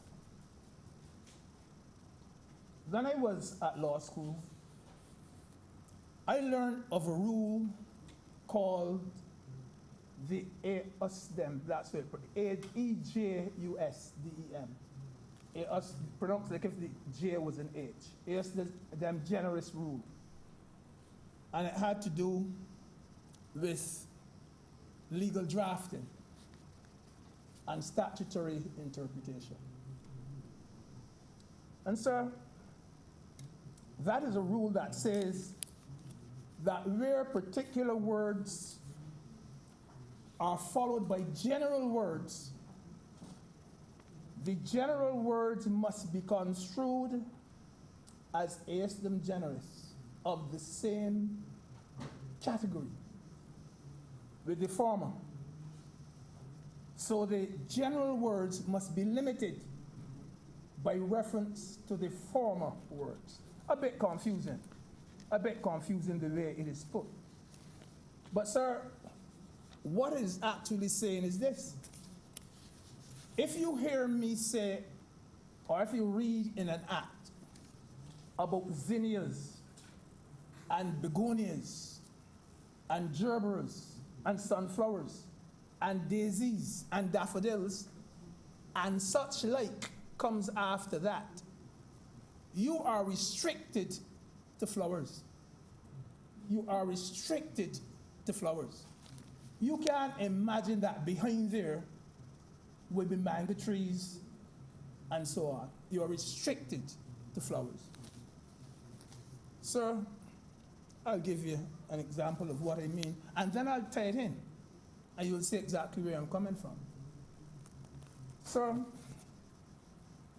in Canada, they had a law that said during hunting time, you are allowed to hunt doves, plovers, wild ducks, partridges, and other game,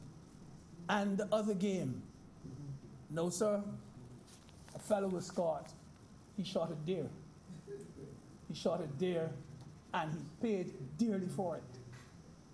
And his position, no pun intended, and his position was he was hunting, but then he was told, no, you are restricted to this. Sir,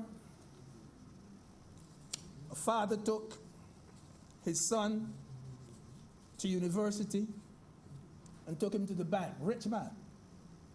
And he told the son, now I am going to put some money here, and you have to use this money to purchase books, notebooks, slide rule, laboratory equipment, and anything else that you need. That was put to him in writing. And no sooner had the father turned his back that this youngster bought a sports car. He bought a sports car. The father said, you have to resell that car and put every cent back on the bank. You know what he told him? Went to court. Father took him to court to make him sell it. And the court held that he had to sell the car, that what the father was saying here, anything to do with your classroom, Yes, the father had said, as I mentioned earlier, books, notebooks, slide rule, laboratory equipment, anything within the classroom. But sir, why am I wasting time and saying all of this? I'll tell you why. A couple months ago, we came to this very Senate, and we had to discuss here what it was that triggered a state of emergency in Barbados.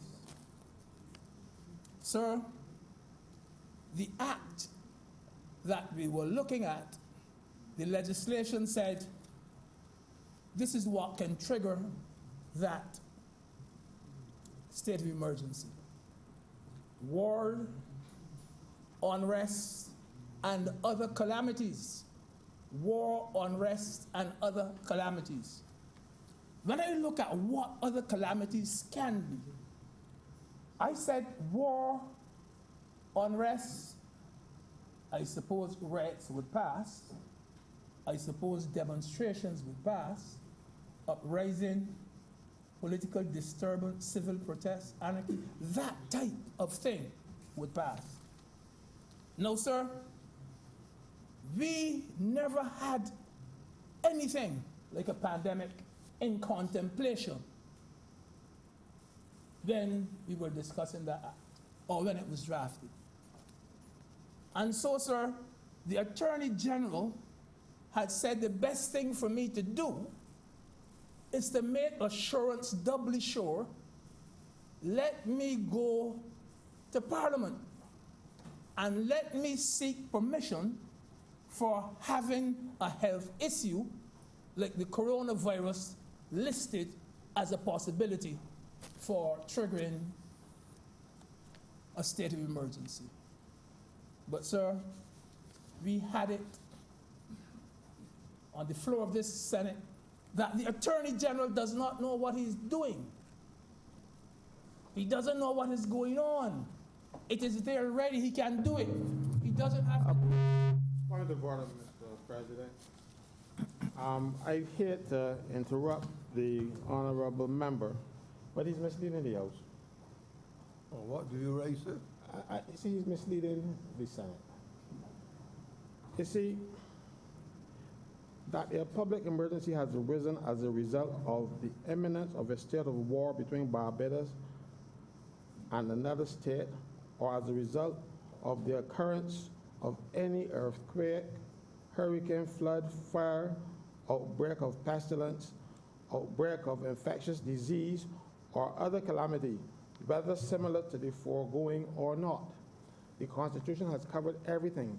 So when the person got up and said the Attorney General knows what he's doing, the Attorney General did not read the Constitution, and he's now coming here reinforcing that he did. He's misleading the Senate. It says whether similar to the foregoing or not. So any emergency, and it says here in the Constitution, Section 25, infectious disease. He just didn't know what he was doing. Sir, all I am saying there is that when the Attorney General was right, when he was wrong, and when he was right, he was still wrong. That under the Emergency Act, we were restricted, and that is what we had come under. We had come under that. No, sir. Where this particular bill is concerned, there are two sides to this argument. There's one argument where the minister responsible for the civil service, the Prime Minister, has power to create posts in the civil service. And that power is given under Section 13(1) of the Public Service Act. And sir, the Public Service Amendment Order 2020 was gazetted. on the 2nd of March 2020, and it showed that the post of a second deputy commissioner was indeed established. The question is, what was the effect of that order on Section 6 of the Police Act, which speaks to a single commissioner? I've heard, sir, I've read, I've seen the argument that says we have done enough and therefore we do not need to do any more. Sir, 2 months afterwards, on May the 1st, I think it was, Mr. Williams was appointed as the second Deputy Commissioner of the Royal Barbados Police Force.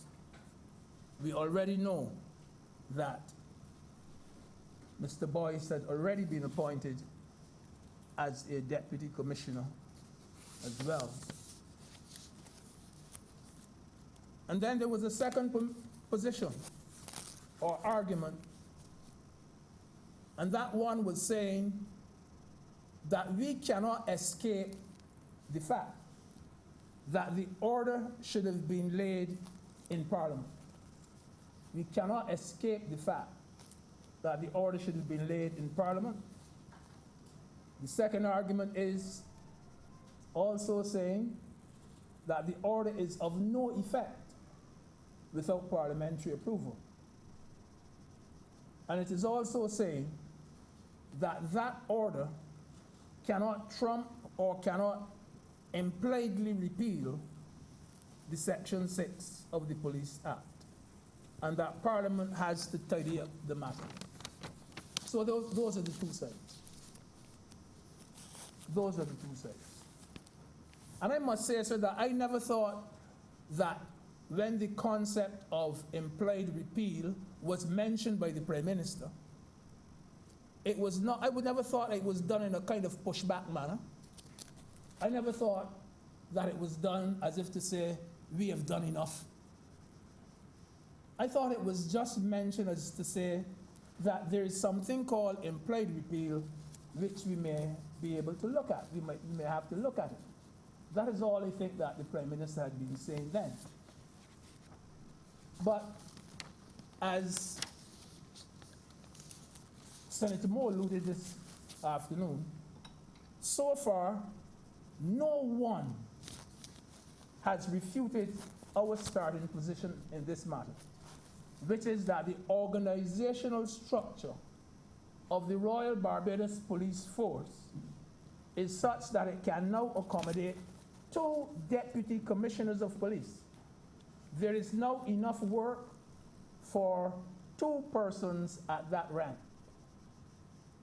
And sir, the commissioner himself, as we've heard from both speakers so far, the commissioner himself had written requesting that a second deputy commissioner of police be appointed.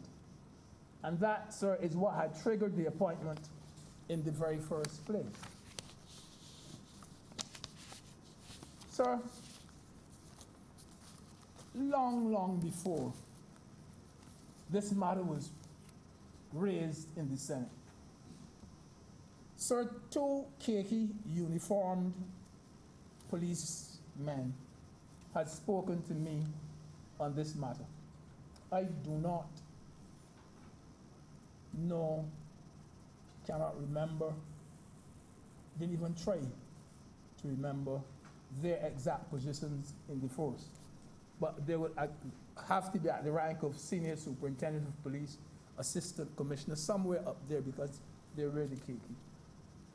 They had mentioned it to me, and they had said, you all have to look into it, because there's only room in the law for 1 deputy commissioner. And I know that it was discussed among the hierarchy of the Royal Barbados Police Force. So discussion on this matter didn't originate in the Senate. And so even when they spoke to me I could have given certain mouthings to it. I could have given it legs too. I could have run with it too. I could have made it appear as though it originated with me. But it did not, sir. It did not, sir. It is in our interest, sir. It is in our interest to ensure that the Royal Barbados Police Force is not continuously subjected to politics, to political rumors, or to low morale. It is in the interest of all of us in here to try to ensure that that does not happen. Our police force, Mr. President, should not be treated as a political football. And these two persons who are assigned to this position, sir, of Deputy Commissioner, these two deputies, they command the respect and the admiration, sir, of the entire force and much of the public. And sir, we want to put an end to things like policemen having to sue government for not being promoted for one reason or the other. We have to try to take the policing things out of the court. And the sooner we bring matters like this one under control, the better it would be for the police force and for this country.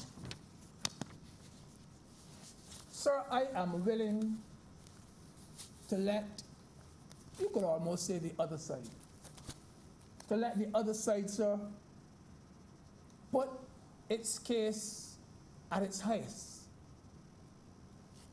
That case could go at its highest. In other words, I am willing to accept that this is a mistake which was made and that we have to tidy it up. I am willing to say that. And so if we can complete this debate today, we can put an end to this matter once and for all.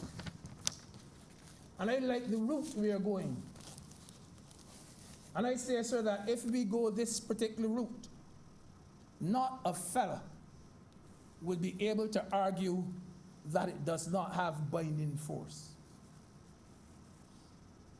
Not a fellow would be able to say that we did not conform to all of the formalities and perhaps more that is required by the law. After all, Mr. President, this was a simple oversight, an unintentional oversight from what the norm really should be. This was not an accusation of the Attorney General on a matter of corruption or theft or insider trading or sexual harassment. And one thing I can tell you, it certainly was, sir, was not, sir. It was not one of political indifference. It was not one of political incompetence. No. Indeed, sir, I challenge any one of us in here to say that the Attorney General of Barbados, Mr. Marshall, is not a good Attorney General. I challenge anybody to say that. I challenge anyone to say that he lacks the ability or the qualities or the skills for the job he is doing. He has been a very solid Attorney General. Our Prime Minister says that she has every confidence in him. Why should she dismiss him, as some people called for? Fortunately, Mr. President, this is a mistake which is correctable. That is the point. It's a mistake, sir, which the appointment, sir, can be validated. It is not, Mr. President, as though nothing can be done about it. It is not something, sir, which is incurable. It's a mistake, a genuine mistake that is correctable. And it can be corrected without any real financial loss to government. Of course, I have to admit, sir, that it is better not to make mistakes than to have to correct them. But there's nothing inappropriate about this correction which we are making.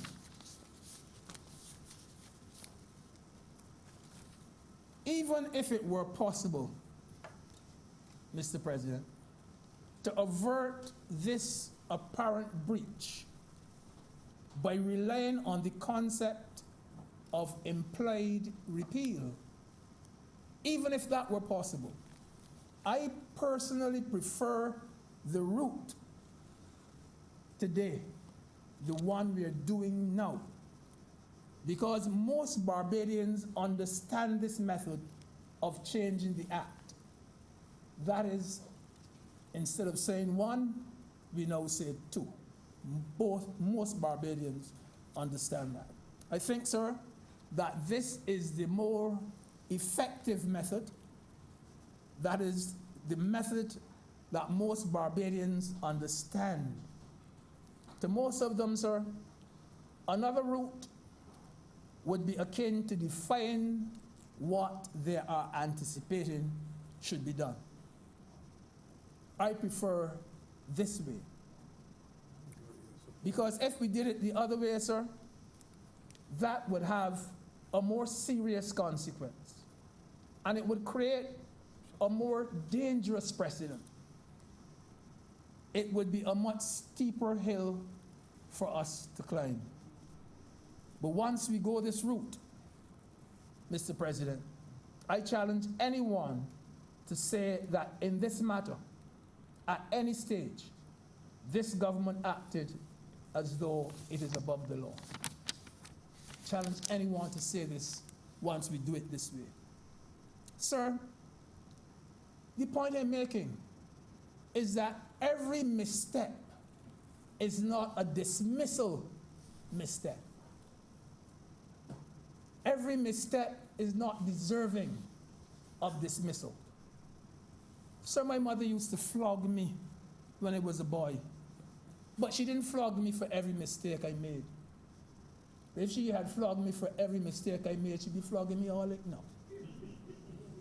She would still be flogging. She often allowed me, sir, to say, I'm sorry, and to move on. And sir, the other point is this, that if we had to ask every minister, every accountant, every CEO, every manager who has made a mistake, great or small, to resign or to be dismissed, nobody would be working. Nobody would be working. So neither the Attorney General nor by extension the government has given the impression that this administration is despotic, that we are domineering, that we are dictatorial, any of those words that we hear in here so often. We've heard that from various quarters. Up to this point of its short life, this government has never given the impression that it has to have its own way. We've been accused of it. Never given anyone that impression. This government comes to the people, it listens to the people, and it often changes its position to suit the people. This government. I remember, sir, when this matter first broke in the public domain, the Attorney General said himself that he regretted what has happened. He says it is to be regretted. He didn't ask his permanent secretary to say so. He expressed the regret himself. He didn't seek to put blame on any public servant. He took the blame himself. It happened under his watch, and he accepted responsibility for it. He didn't try to downplay what happened at all. This Attorney General is not asking for a lighter burden. He is not asking for a lighter burden. All he's asking for is for broader shoulders, that he can carry on with his work. I said, sir, uneasy is the head that bears the crown. This Attorney General, sir, has piloted through Parliament several pieces of money laundering legislation, of which Barbados can be justly proud. He has made sure that additional judges have been appointed to ensure that the wheels of justice turn at an acceptable speed. I remember the many nights, one after the other, that he had to come to the public about the COVID directives and the curfews and so on, and had to explain them and answer some tough questions, sir. I remember that very well. And one of the most recent things I remember him doing is standing up to the EU for unfairly blacklisting this country. And he told the EU that they had convicted Barbados without a trial. We can't say that this man is a bad Attorney General. Sir, this government expects criticism for various issues. Sometimes, as I said, the government takes certain aspects of that criticism, adopts that opposing view, corrects the mistake, and moves on. The classic example being the boss that we had the other day. Forced savings, meeting turn, ended up at boss. So again, this is not a stubborn, obstinate, and unrelenting or headstrong government. It is not. It is not a kind of like it or lump it government. And I take the opportunity to say, sir, to the Prime Minister, to the Attorney General, and to the entire team, that once you know that you are on the right path, if you are facing the right direction, all you have to do is to keep walking. Keep walking. Once you know you're on the right path, once you know you're facing the right direction, just keep walking. You are going to get criticism. So here's the condition, here's the situation, sir, where a mistake is admitted.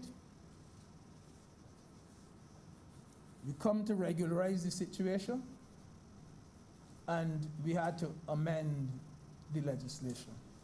What is it that makes that such an unpardonable sin? That we can hear from the leader of the opposition, you must resign or else. What is there? I have said already, sir, that, you know, I'm not going to attack her, and so I have said it. But I'm sure that she has heard of the biblical passage, and I'm sure that Senator Rogers or Senator Holder will correct me if I say it wrong. Let him who is without sin cast the first stone. I like it right. Because why I say that is because I remember when a certain group was in office that they had a situation at the Waterworks Department where there was one position of general manager, one person being paid as general manager and running the affairs of the authority. And then they had an executive chairman appointed, more management, doing the exact thing, doing the same thing. And when that was happening, sir, it was not part of the structure at the Water Authority, and yet they did it. So, as I said, let him who is without sin cast the first stone. I remember too when someone who eventually became the Chief Justice of Barbados was appointed as Chief Justice, yes, and then had to have the legal criteria changed to fit an already appointed Chief Justice. Yes. We had someone appointed, and then we had to turn around and say, not yet, don't put him there yet, because he's square and the peg is the wrong one. And you had to get it changed up that he could fit. And I had no problem with that. But we are doing something which is so similar. And yet, all hell has broken loose. All hell has broken loose. I remember too, sir, when persons whose employment contracts were 1 year old up to the time of the last election. Only 1 year, some of the contracts got 3 years to go. And the 1 year contract, they were renewed. They were renewed. Let him who is without sin cast the first stone. Yeah. I remember that. So, Mr. President, I am not at all surprised that the leader of the Democratic Labour Party has called for the AG's dismissal over this matter. That is politics. I'm not surprised, sir, that is politics. We are all for criticism, because we know that we are the beacon of democracy in the Caribbean. Let them criticize. We do not seek to muzzle opposition. We do not. Sir, every government in office will always have its detractors. Every single government in office will have its detractors. There will be gloating every time any government makes a mistake. Some quarters they'll be gloating. If I tell you something, you won't believe me, sir. No, it doesn't. I believe, sir, that if our corona numbers shoot up to 1,000, there'll be people in Barbados who'll be gloating. I feel so. And nobody can't stop me from feeling so. I feel it if they shoot up. Every time they shoot up in the air, I feel in certain corridors there's rejoicing. Let's you deal with that kind of attitude. I feel so. We got a lot of that. But sir, what we can tell that person is that we do not think that what occurred merits resignation or dismissal. But she has every right to make her call, because that is politics. The only thing, sir, that I will tell her, and I finish by saying it, I'll tell her, and it is this, that whether she knows it or not, time is longer than twine. she will soon come to realize it. That whether the knife falls on the melon or whether the melon falls on the knife, at the end of the day, it is only the melon that will suffer. Mr. President, I'm obliged to you.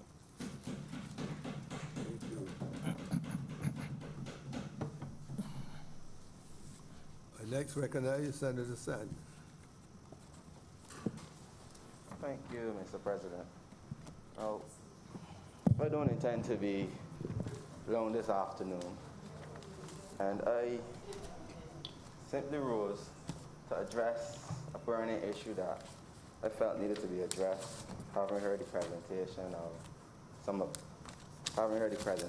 from one of the honorable senators. No. Controversial dialectic is an art form. It is the art of disputing in such a way as to hold your own position, whether or not you're even right. It is an art. Now, a person may objectively be right in their assertions and in their positions. But nevertheless, in the eyes of bystanders, people who may not understand the debate, people who may be none the wiser to what is true and what is false, in their eyes, they may perceive the person who is being truthful as the weaker of the persons in the debate. In other words, they may perceive that person to be the loser. And on the reverse, perceive the person who has refuted that person of truth's position as being the winner. So essentially, it is the ability to make people believe your position even if it is baseless, unfounded, untrue, and misleading. The art of controversial dialectic. Now, he who is most persuasive in his argument is right, and not necessarily who speaks the truth.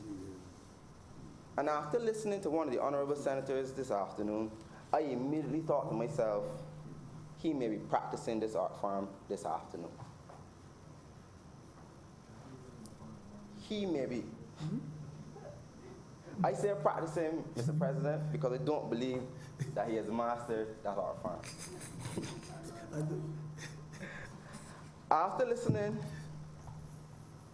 I hold the view, and I felt based on his presentation, that it was a deliberate attempt to persuade listeners to believe a narrative that this government not only broke the law, but also gave a job to one of its friends.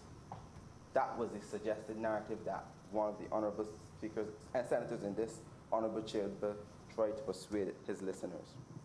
Now, my feeling of this deliberate attempt was further cemented by the fact that he used another art form, the art of repetition, to constantly repeat the same thing in different ways as to how this government basically stopped short of moving mountains to ensure that this one individual got the post for the second deputy commissioner. Now, this is unfortunate. And I said this is unfortunate because this debate should never be about the individual. That is not the issue. At no point in time do I recall in his presentation did he say the individual did not excel in his previous post, nor did he excel in his current post. At no point in time did I hear him say that the individual is not deserving of the post. Arguments like that diminishes the credibility of the hard work and dedication that persons within the police force, especially this individual, have put within the police force. I cannot support that line of argument, and I will not support that line of argument. Do not use an individual as collateral damage to suit your personal agenda, which is to cause unsuspecting listeners to believe an unbased narrative, an ungrounded narrative that this government broke the law and that this government seeks to help a single individual to get a job. Now, I believe that the reason that he took this line of argument today and attempted to beat it home, technically beating a dead horse, was because this senator is full aware, and he raised the issue himself, that the real issue about this bill is whether or not the government's actions was legal. Whether or not the appointment to someone as second deputy commissioner of police was legal. And the reason that he took this line of argument is because his arguments were refuted. The assertion that the government acted illegally was refuted. Therefore, any questions about illegality of the government's actions should not be ventilated in this chamber. This is not a courtroom. This is a matter of law. This is a matter of whether or not one party is right or the other party is right. None of us in here can make that determination. And that is where his stomping ground is. Where there's no one to come to the fore to indicate who is right or who is wrong. Because on the one hand, you have a legal argument in support, and on the other hand, you have a legal argument against. No one can make the determination as to whether or not either of the parties is right. That is an issue that is law. So I will not even endeavor to speak on an issue like that in this round, because the average person may never be able to understand the arguments as they are outlined in this chamber. It would be a disservice to do such. But what I can say that every average person can understand is that in 2018, the Commissioner of Police wrote a letter giving reasons and grounds for why it was not only important but necessary to have a second post of Deputy Commissioner of Police created in the police force, because that specific post would enhance the overall effectiveness and operations of the police force. In other words, he needed assistance. He needed help. The police needed assistance in its management and administration. What also I can say is that this government did not pull the job from out to the sky. This is not a situation where the government decides tomorrow, I want to have the post of second deputy commissioner of police installed, and they can do it regardless of however somebody feels. This was done based on the recommendations of the chief officer of the police force, the commissioner of police. And he didn't just say he wants a second deputy. He gave reasons. He rationalized why it was important to do so.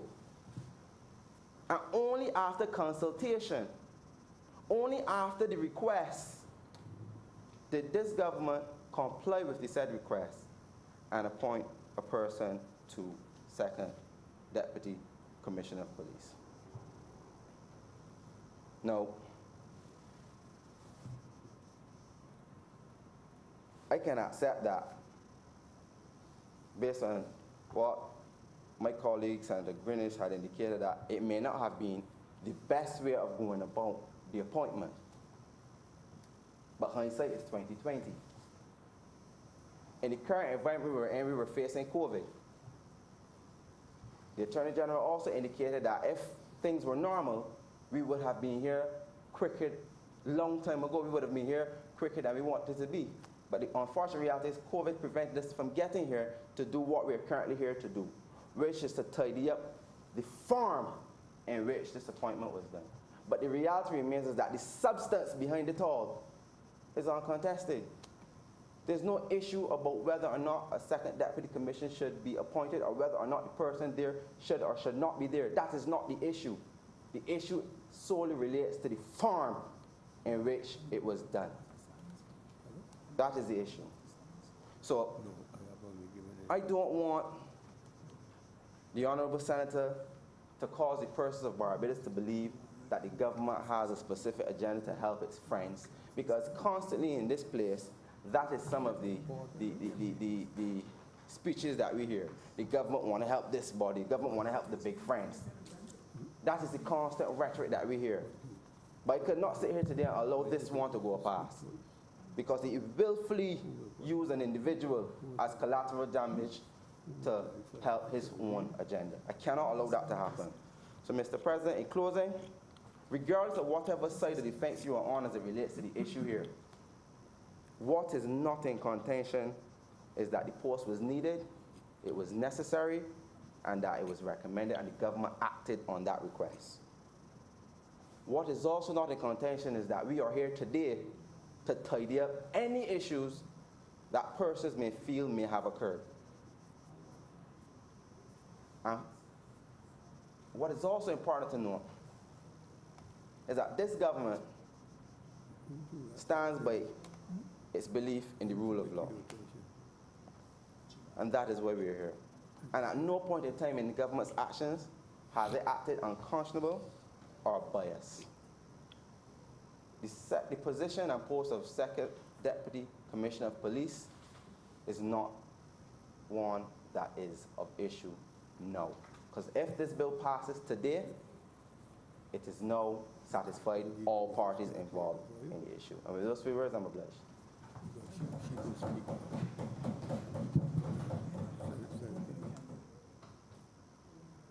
I think I've exhausted the list now, and now it's your turn, acting leader of the House, of the Senate.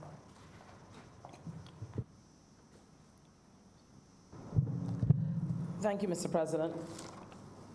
Mr. President, this debate, as usual sometimes in this chamber, was, I would say, spirited.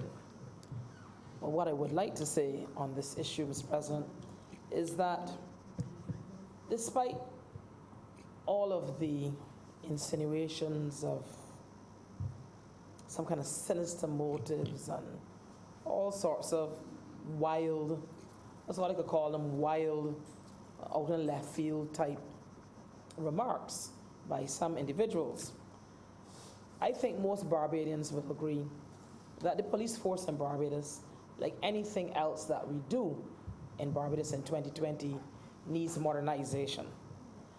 I heard some of my fellow senators speak in regard to some of the things that we see, some of the types of policing that we see in other parts of the world and other parts of that we would not mind doing here. We heard them speaking about, which I think I spoke about in others, CCTV and certain expansion of that. And I heard one of the senators speak about being able to capture infractions by individuals on the road. I know that is well in something that's in train, is a technology called RIFID. And it's certainly used in the Caribbean, and some Caribbean islands currently that use it. And certainly it is a very effective, a cost-effective way of enforcement of traffic regulations, which, you know, is part of the modernization of policing.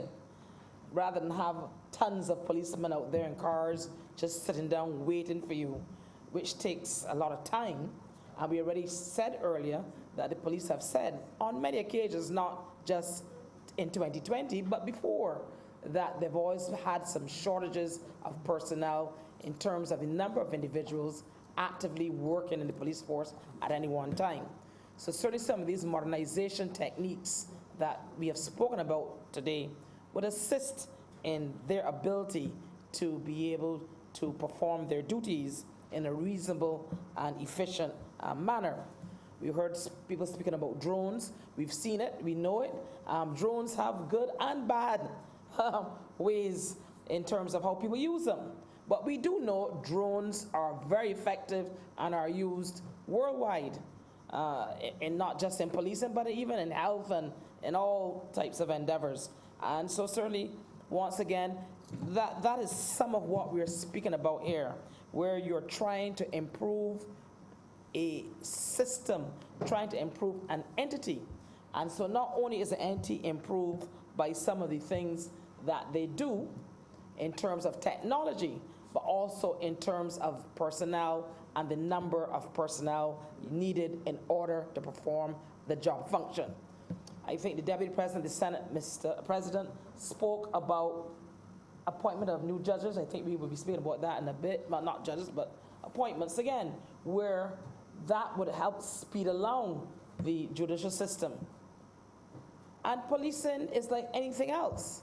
Sometimes it comes a time when you need additional personnel in order to assist in the improvements of the structure of an entity, and this is one such time. So there's no doubt, I think, in anyone's mind in Barbados that policing in Barbados has much area for improvement, only because it's like anything else in life where the improvements are required. I think Senator Wiggins had even spoken about things like domestic violence. But there has been improvements in domestic violence, Mr. President. We know that. At one time, the majority of murders in Barbados were domestic violence related. We know that. Those numbers have come down exponentially. Those are not the murders we're seeing now. I don't have the data or statistics here in front of me, but you can rest assured that that's in fact correct. Only because why? The police force, this police force that we have here, has taken a look and has a unit, an area that deals with domestic issues that police have not existed, say, 30 years ago. But because we know that there is an issue, and when I say we, the collective we as Barbadians and the police, that they then made sure that they addressed that issue, which would then lower the rate of the incidents of people dying within those circumstances. So you don't see the same number of domestic murders that you would have seen, or domestically related murders you would have seen at one time. So, but I'm not going to reiterate all that has been said here today, but just to say that the police force, like any other entity, sometimes you need to have new positions created.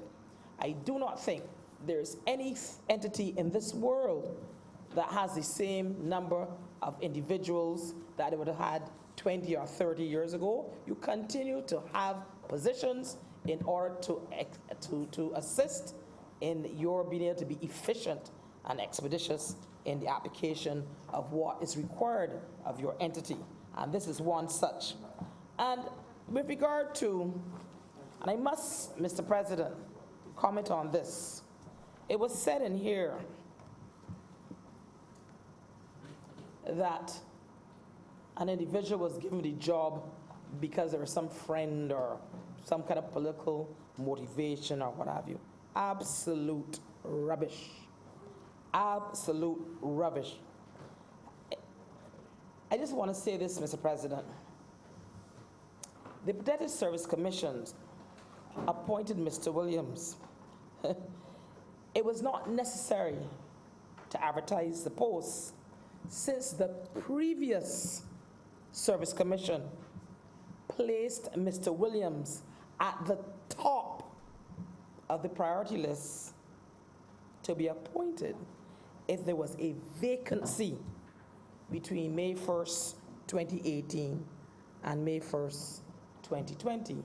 And there is such a vacancy. Now, not this particular government, Mr. President. For those who come here to cast aspersions on people and make it seem that their promotion does not have merit. That is not the case. The individual in question was clearly good enough for a previous service commission, clearly well respected by a previous service commission. So if you are, the insinuation of political interference in this process is absolutely absurd.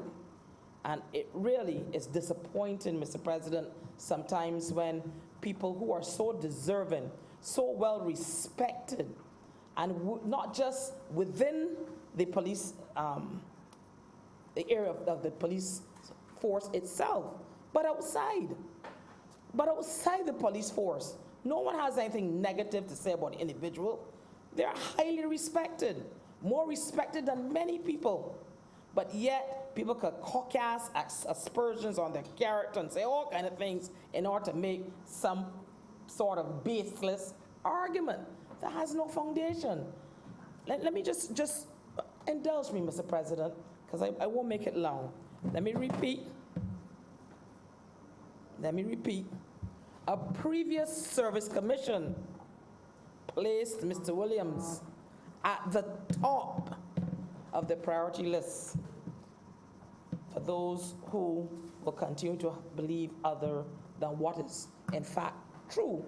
And that is that this individual is extremely well qualified for this post and well respected within the ranks of the force.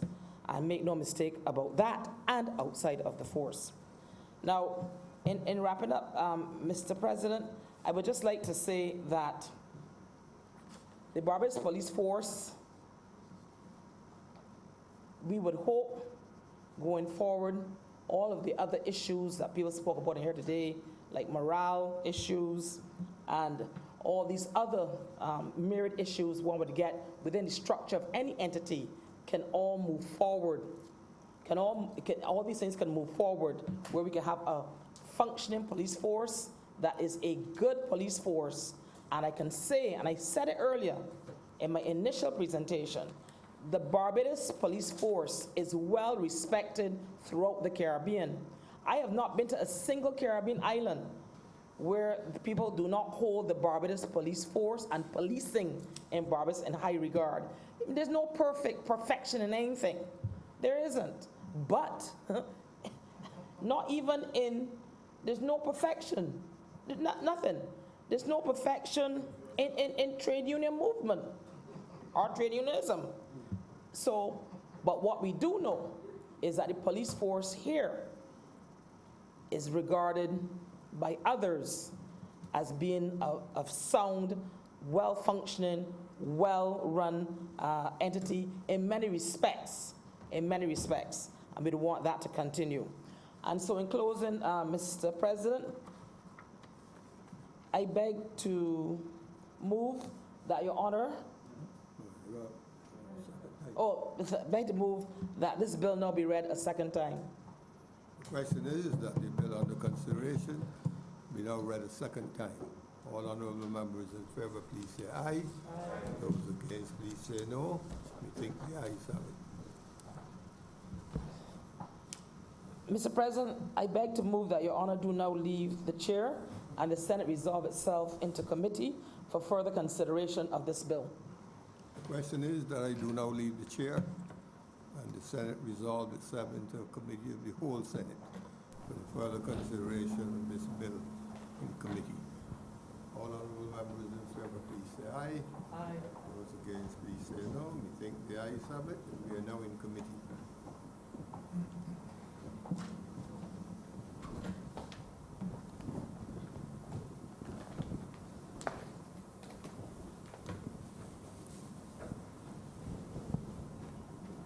Senate is now in committee.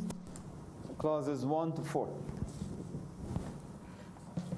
Mr. President, I beg to move that clauses 1 to 4 stand part.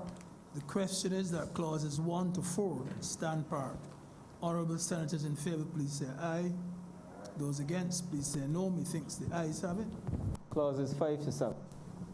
Mr. President, I beg to move that clauses 5 to 7 stand part. The question is that clauses 5 to 7 stand part. Honourable senators in favour, please say aye. Those against, please say no. Methinks the ayes have it. Report. Mr. Deputy President, I beg to move that you do not report to His Honor the President the passing of one bill in committee. The question is that I do now report to His Honor the President the passing of one bill in committee. Honourable senators in favour, please say aye. Aye. Those against, please say no. Methinks the ayes have it.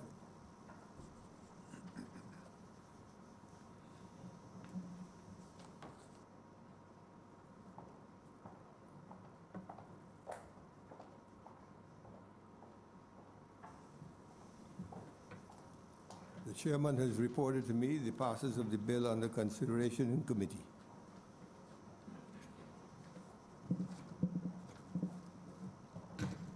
Mr. President, I beg to move that this bill do now pass. Read a third time. Oh, I beg to move this bill now be read a third time. Question is that the bill under consideration be now read a third time. All honorable members in favor? Please say yes, and those against, please say no. We think the ayes have it. Mr. President, I beg to move that this bill do now pass and be cited as the Police Amendment Act 2020. Question is that the bill under consideration do now pass and be so cited. That is to say, as the Police Amendment Act 2020. All honorable members in favor, please say aye. Those against, please say no. I think the ayes have it. Bill Order, has now been passed, and as I said earlier, cited as the Police Amendment Act 2020. order number 5, sir. In the name of the Honorable Acting Leader of the Senate, to move the second reading of the Supreme Court of Judicature Amendment Bill 2020.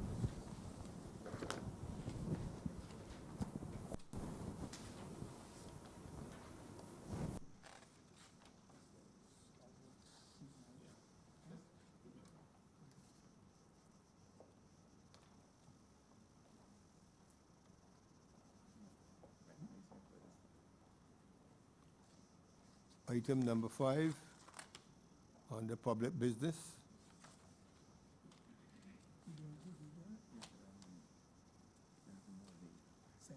Send them more, yes.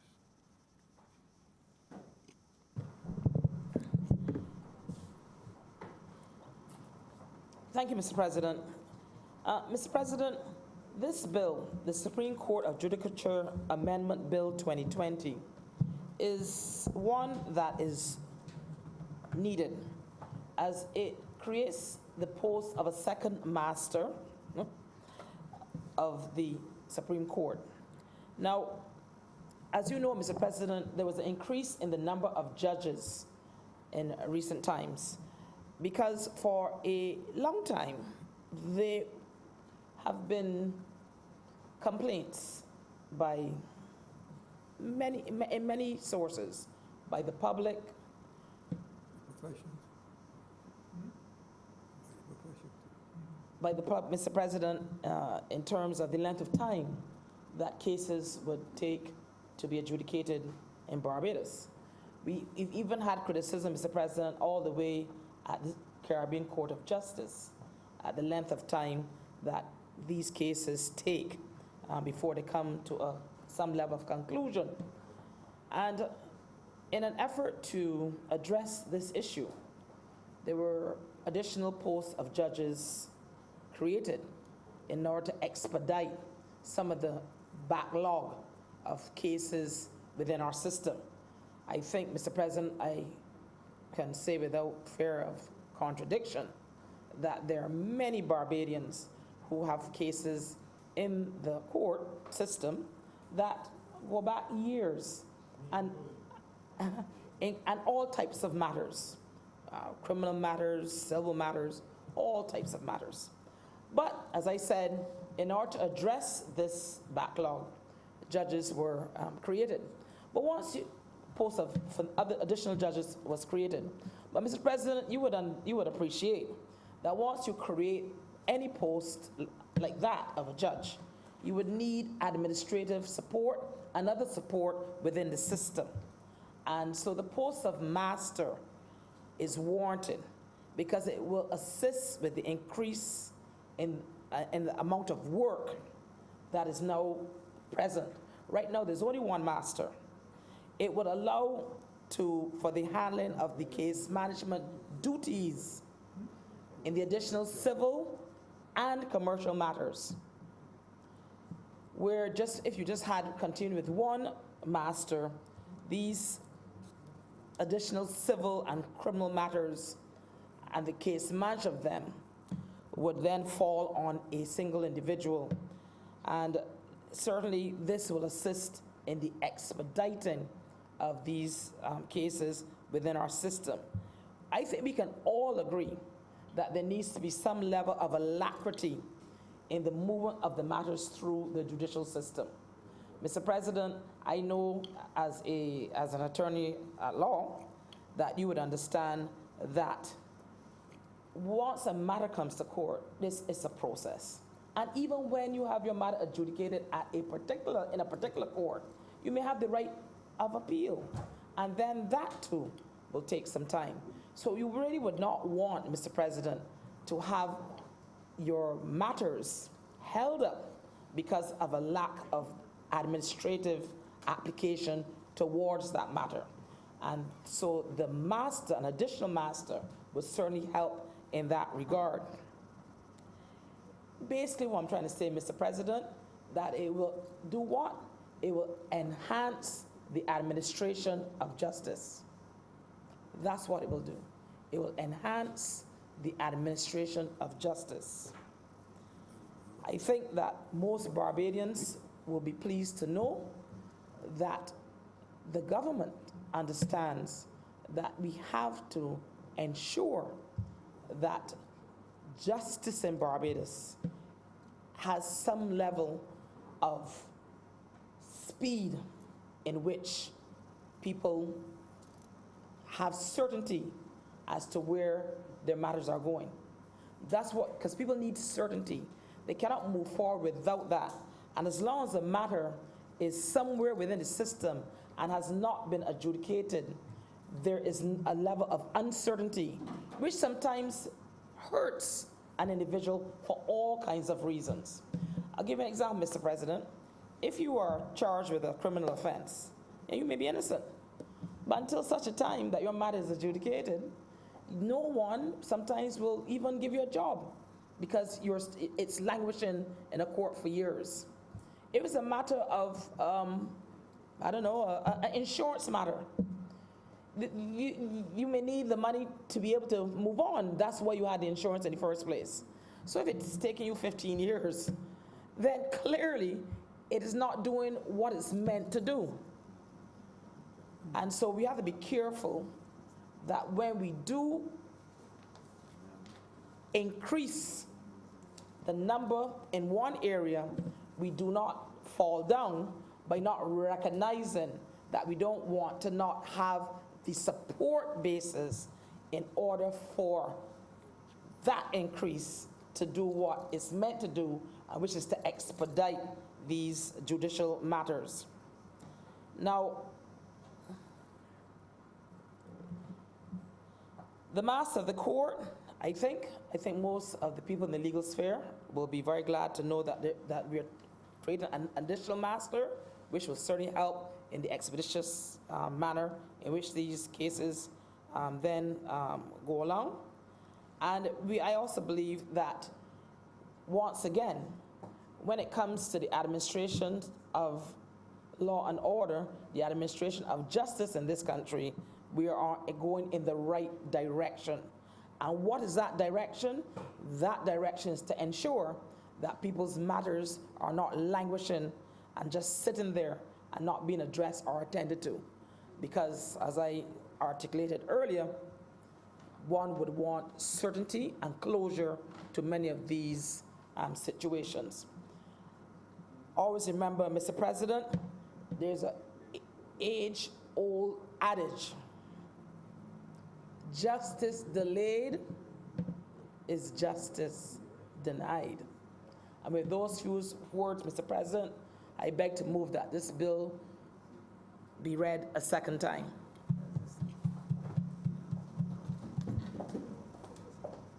Recognize you, Senator Franklin. Thank you very much, sir.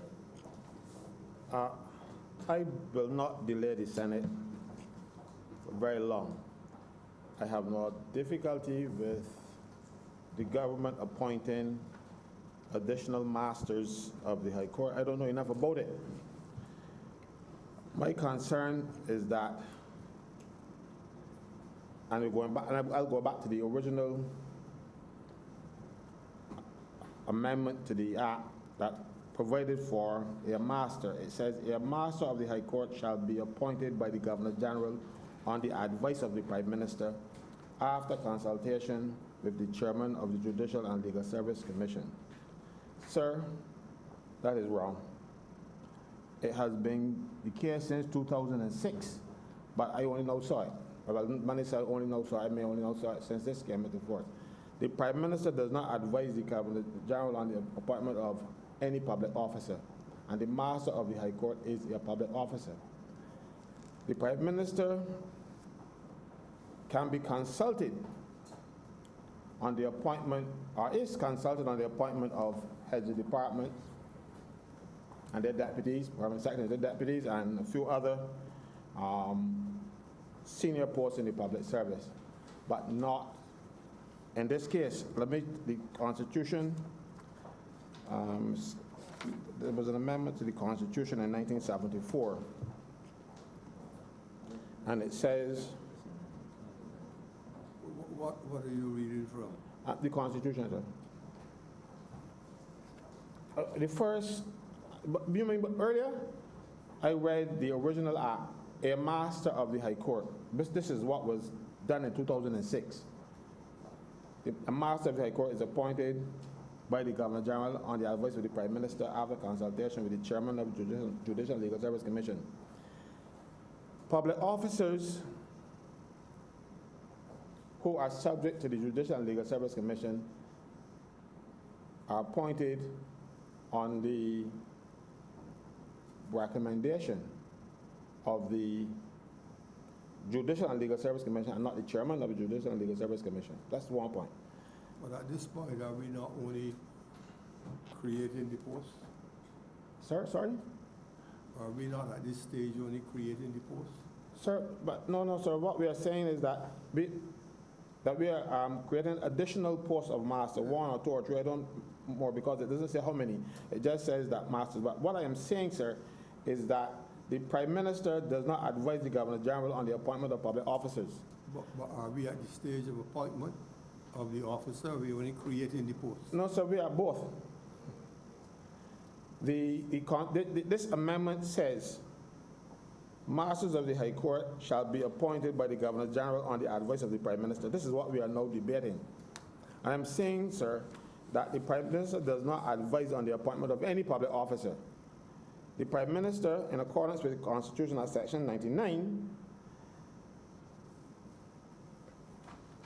is consulted by the commissions for the post of Permanent Secretary. It says this section applies to the offices of Solicitor General, Director of Finance and Planning, Secretary to the Cabinet, Permanent Secretary, Commissioner of Police, Chief Establishments Officer, Chief Personnel Officer, Chief Training Officer, Chief or Deputy Chief Professional or Technical Advisor, or officer in the Ministry of the Government by whatever name called, and head or deputy head of a department of government.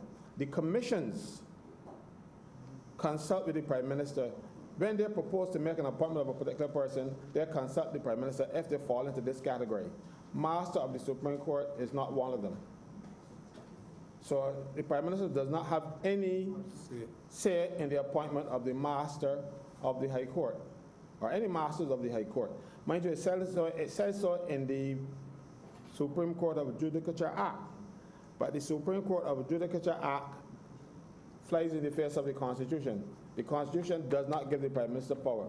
As I said, sir, I have no difficulty with having additional masters. I just want to see it done correctly. And I would like the Honourable Attorney General to visit this to make sure that it is done in accordance with the law. I am not opposing an appointment of additional masters. I am just saying that it is done contrary to the Constitution.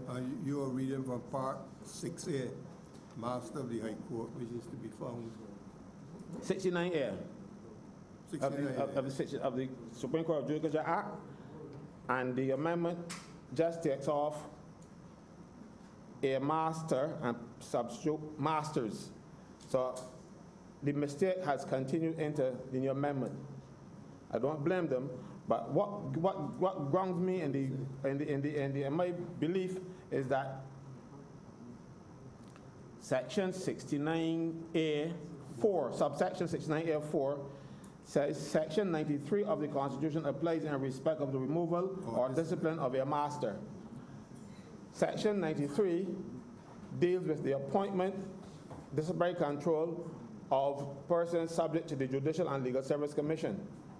So this person is a public officer, and as such is subject to the provisions of the Constitution and not the provisions of this Act. That's all I have to say, sir. Thank you. Thank you. Senator Boyce, please proceed. Good afternoon, Mr. President, and to my fellow senators. As we slowly make our way, progressing out of these COVID times, hopefully it's comforting to remove my mask for the first time in a few months to speak with you. And I rise to join the debate on the legislation which contemplates the amendment of the Supreme Court of Judicature Act. Mr. President, a piece of legislation that we are forced to be familiar with in one way or the other, those of us who find ourselves battling in the trenches of the court, sir. And whenever there's an opportunity to converse with my fellow senators on the somewhat esoteric ambits of practice in the jurisdiction, sir, I enjoy the occasional wade into the waters, Mr. President. So what's a master of the court, and what's the purpose of having a master? The concept of the master is that it's a judicial officer which carries the power of a judge in chambers. Currently, there's only one, and the legislation that is proposed allows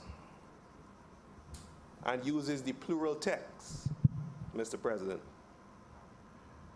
Perhaps this is recognition, sir, that we ought not to be too strict in our numbers for fear that subsequent attempts to modify those numbers require change in Parliament at minimum, and maybe invite a lot of extraneous commentary and reaction, sir. So perhaps this is the lesser of the evils in moving forward with the practice in this jurisdiction. What is interesting, sir, is that we passed legislation last year in which the number of judges under the Supreme Court of Judicature legislation was increased to 13. And the legislation which we're now looking at does not, although the present leader of government business indicated that is to appoint 2 masters, does not indicate that it is so limited. I have no issue with it, sir. The more persons we have to help in reducing the backlog which the courts find themselves and to increase the pace at which the judiciary works will always find my support, sir. So certainly this is a case where we can say the more the merrier.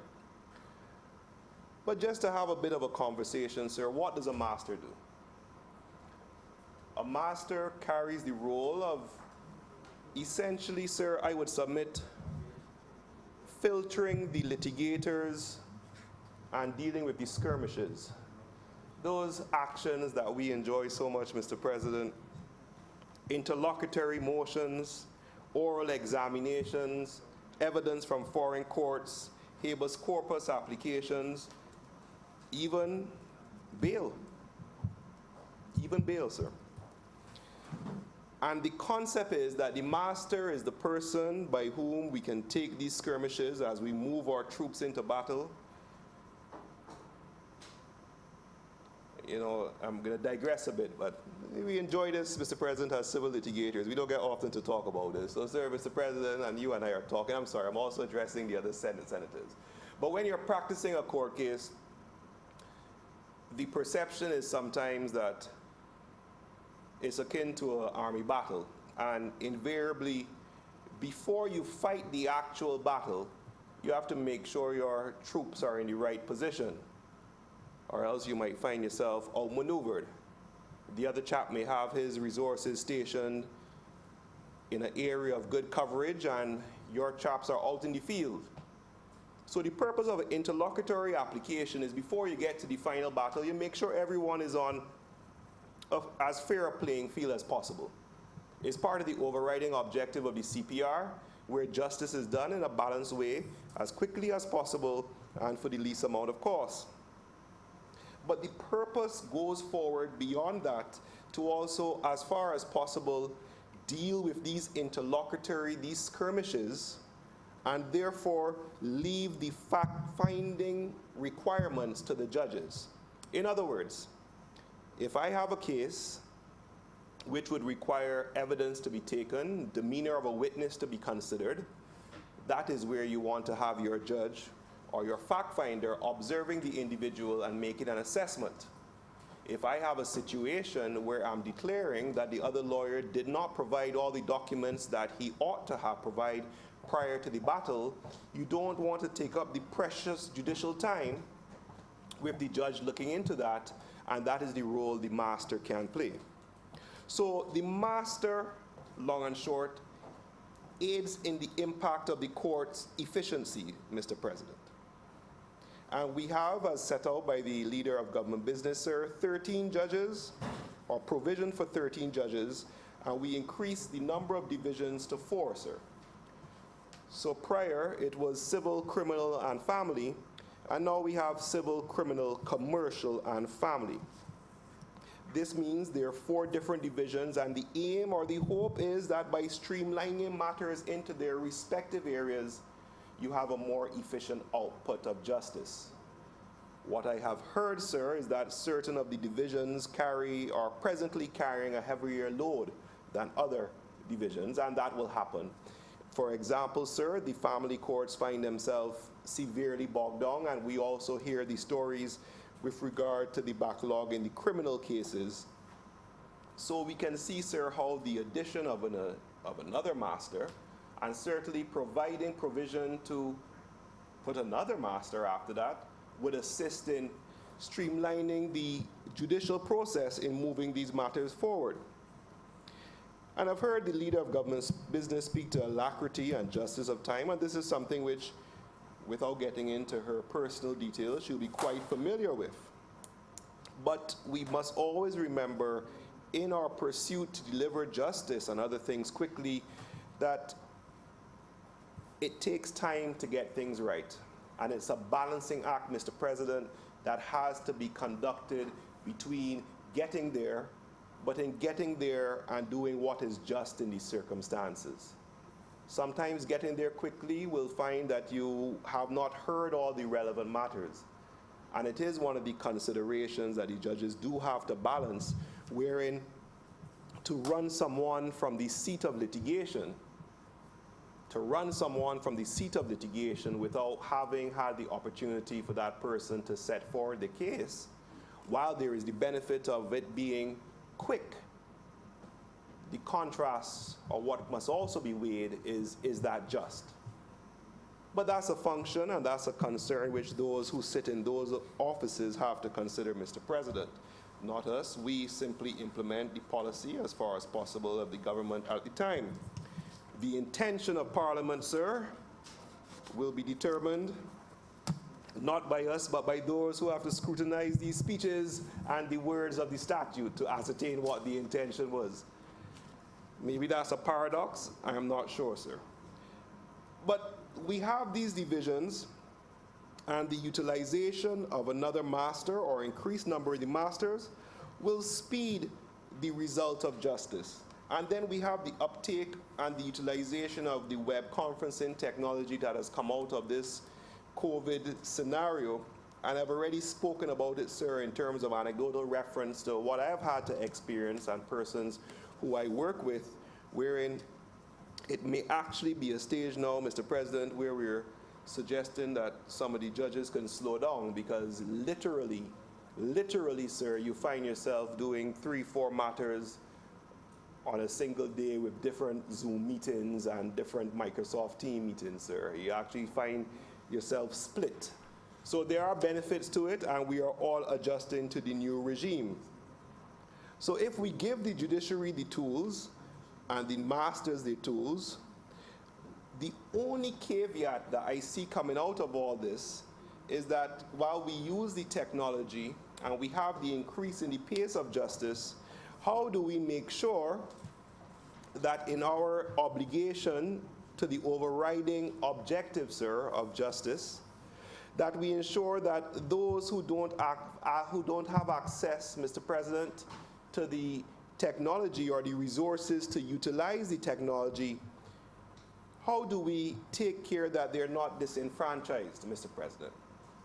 How do we ensure that those who don't have the capacity to retain counsel, who have access to the different resources, are not run from the seat of a quick-paced justice system, which might say you either adapt or you suffer the consequences?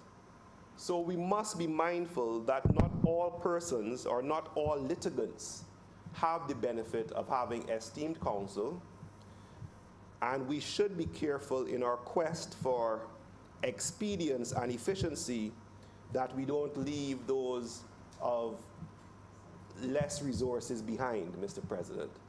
And it's a balancing act which has to be done, where we are mindful that we have to move forward, we are mindful that we need to utilize the uptake in technology, but perhaps in so doing we ensure that in moving forward at this pace, that we ensure that litigants are not left behind if they don't have the resources to do so.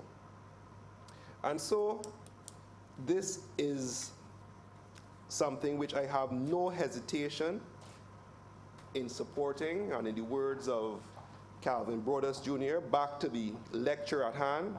The fact is, sir, an additional master or masters will be utilized to free up the resources within the judiciary to deal with trials and other contentious fact-finding issues, and should lead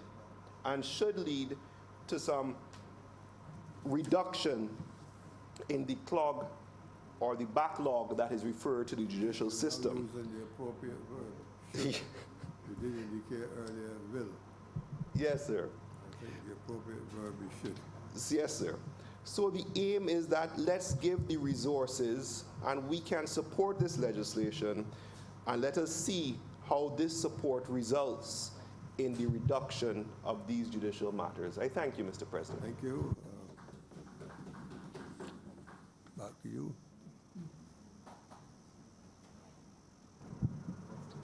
Thank you, Mr. President. I must say that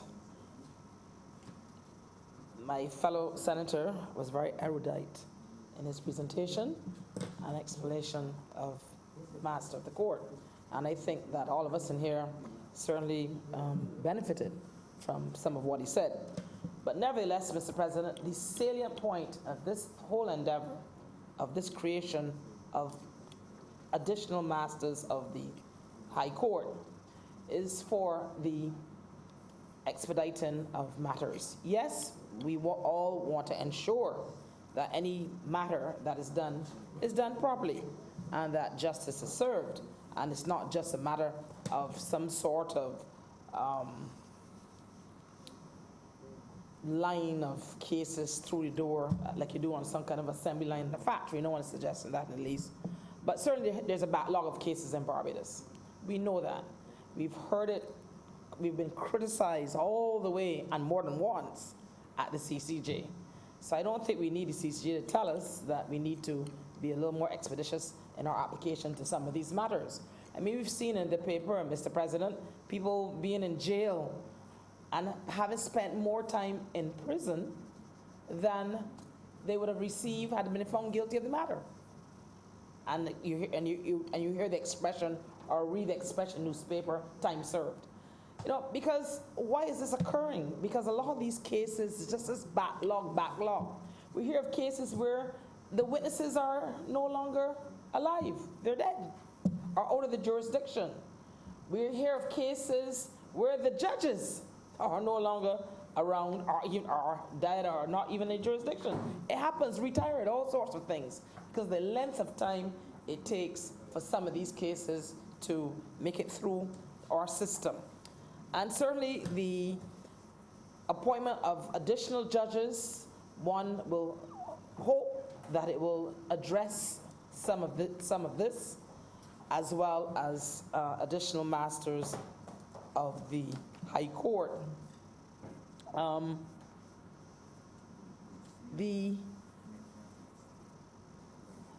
I take my fellow senators' point about technology being an integral part of what is being used in order to assist in some of the cases that are ongoing, especially in the COVID-19 crisis. And I think that's an extremely good move. Certainly shows that the court system, that they too are now the benefits of modernization and of technology. I heard my fellow senators speak about Microsoft Teams and Zoom.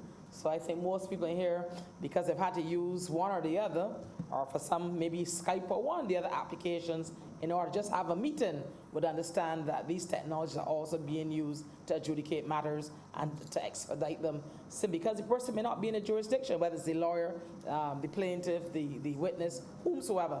And I think that's a wonderful thing. And anything at all that is productive and that is sensible, that will allow us to ensure that people in our country are able to get certainty and resolution of their matters in a timely manner, is something that we would all want to see occur and would all want to see continue. And so I hope that all senators today will support this amendment in order to provide for the creation of additional masters of the High Court. And with that, Mr. President, I beg to move that. It will be now read a second time. Yes, this bill now be read a second time. The question is that the bill under consideration be now read a second time. All honourable members in favour, please say aye. Those against, please say no. Me think the ayes have it. I now leave the chair. Mr. President, I beg to move that Your Honor do now leave the chair and the Senate resolve itself into committee for further consideration of this bill. The question is that I will now leave the chair and the Senate resolve itself into a committee of the whole Senate for the further consideration of this bill in committee. All honourable members in favour, please say aye. Aye. Those against, please say no. We think the ayes have it, and we are now in committee.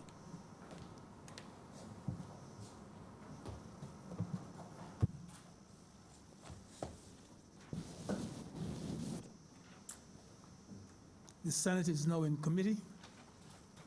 Clauses 1 and 2. Mr. Chairman, I beg to, sorry, Mr. Chairman, I beg to move that clauses 1 and 2 stand part. The question is that clauses 1 and 2 stand part. Honourable senators in favour, please say aye. Aye. Those against, please say no. Methinks the ayes have it. Report. Mr. Deputy, Mr. Chairman, I beg to move that you do not report as Honour the President the passing of one bill in committee.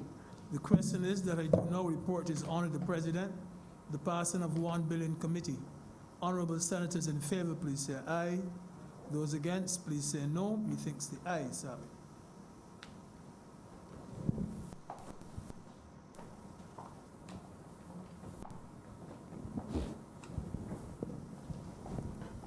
Chairman has reported to me the passes of the bill under consideration in committee. Mr. President, I beg to move that this bill now be read a third time. Question is that the bill under consideration be now read a third time. All honourable members in favour, please say aye. Those against, please say no. We think the ayes have it. Mr. President, I beg to move that this bill do now pass and be cited as a Supreme Court of Judicature Amendment Bill 2020, Act 2020. Yes, the question is that the bill under consideration do now pass and be so cited. That is to say, is the Supreme Court of Judicature Amendment Act 2020. All honourable members in favour, please say aye. Those against, please say no. We think the ayes have it. And so the bill is now passed and will be cited as the Supreme Court of Judicature Amendment Act 2020. Mr. President, that brings us to the end of government business for today. I beg to move that the Senate do now adjourn sine die. The question is that the session of the Senate may now adjourn without a day appointed. All honourable members in favour, please say aye. Those against, please say no. We think the ayes have it. And until we have been so advised as to when next we meet, we stand adjourned.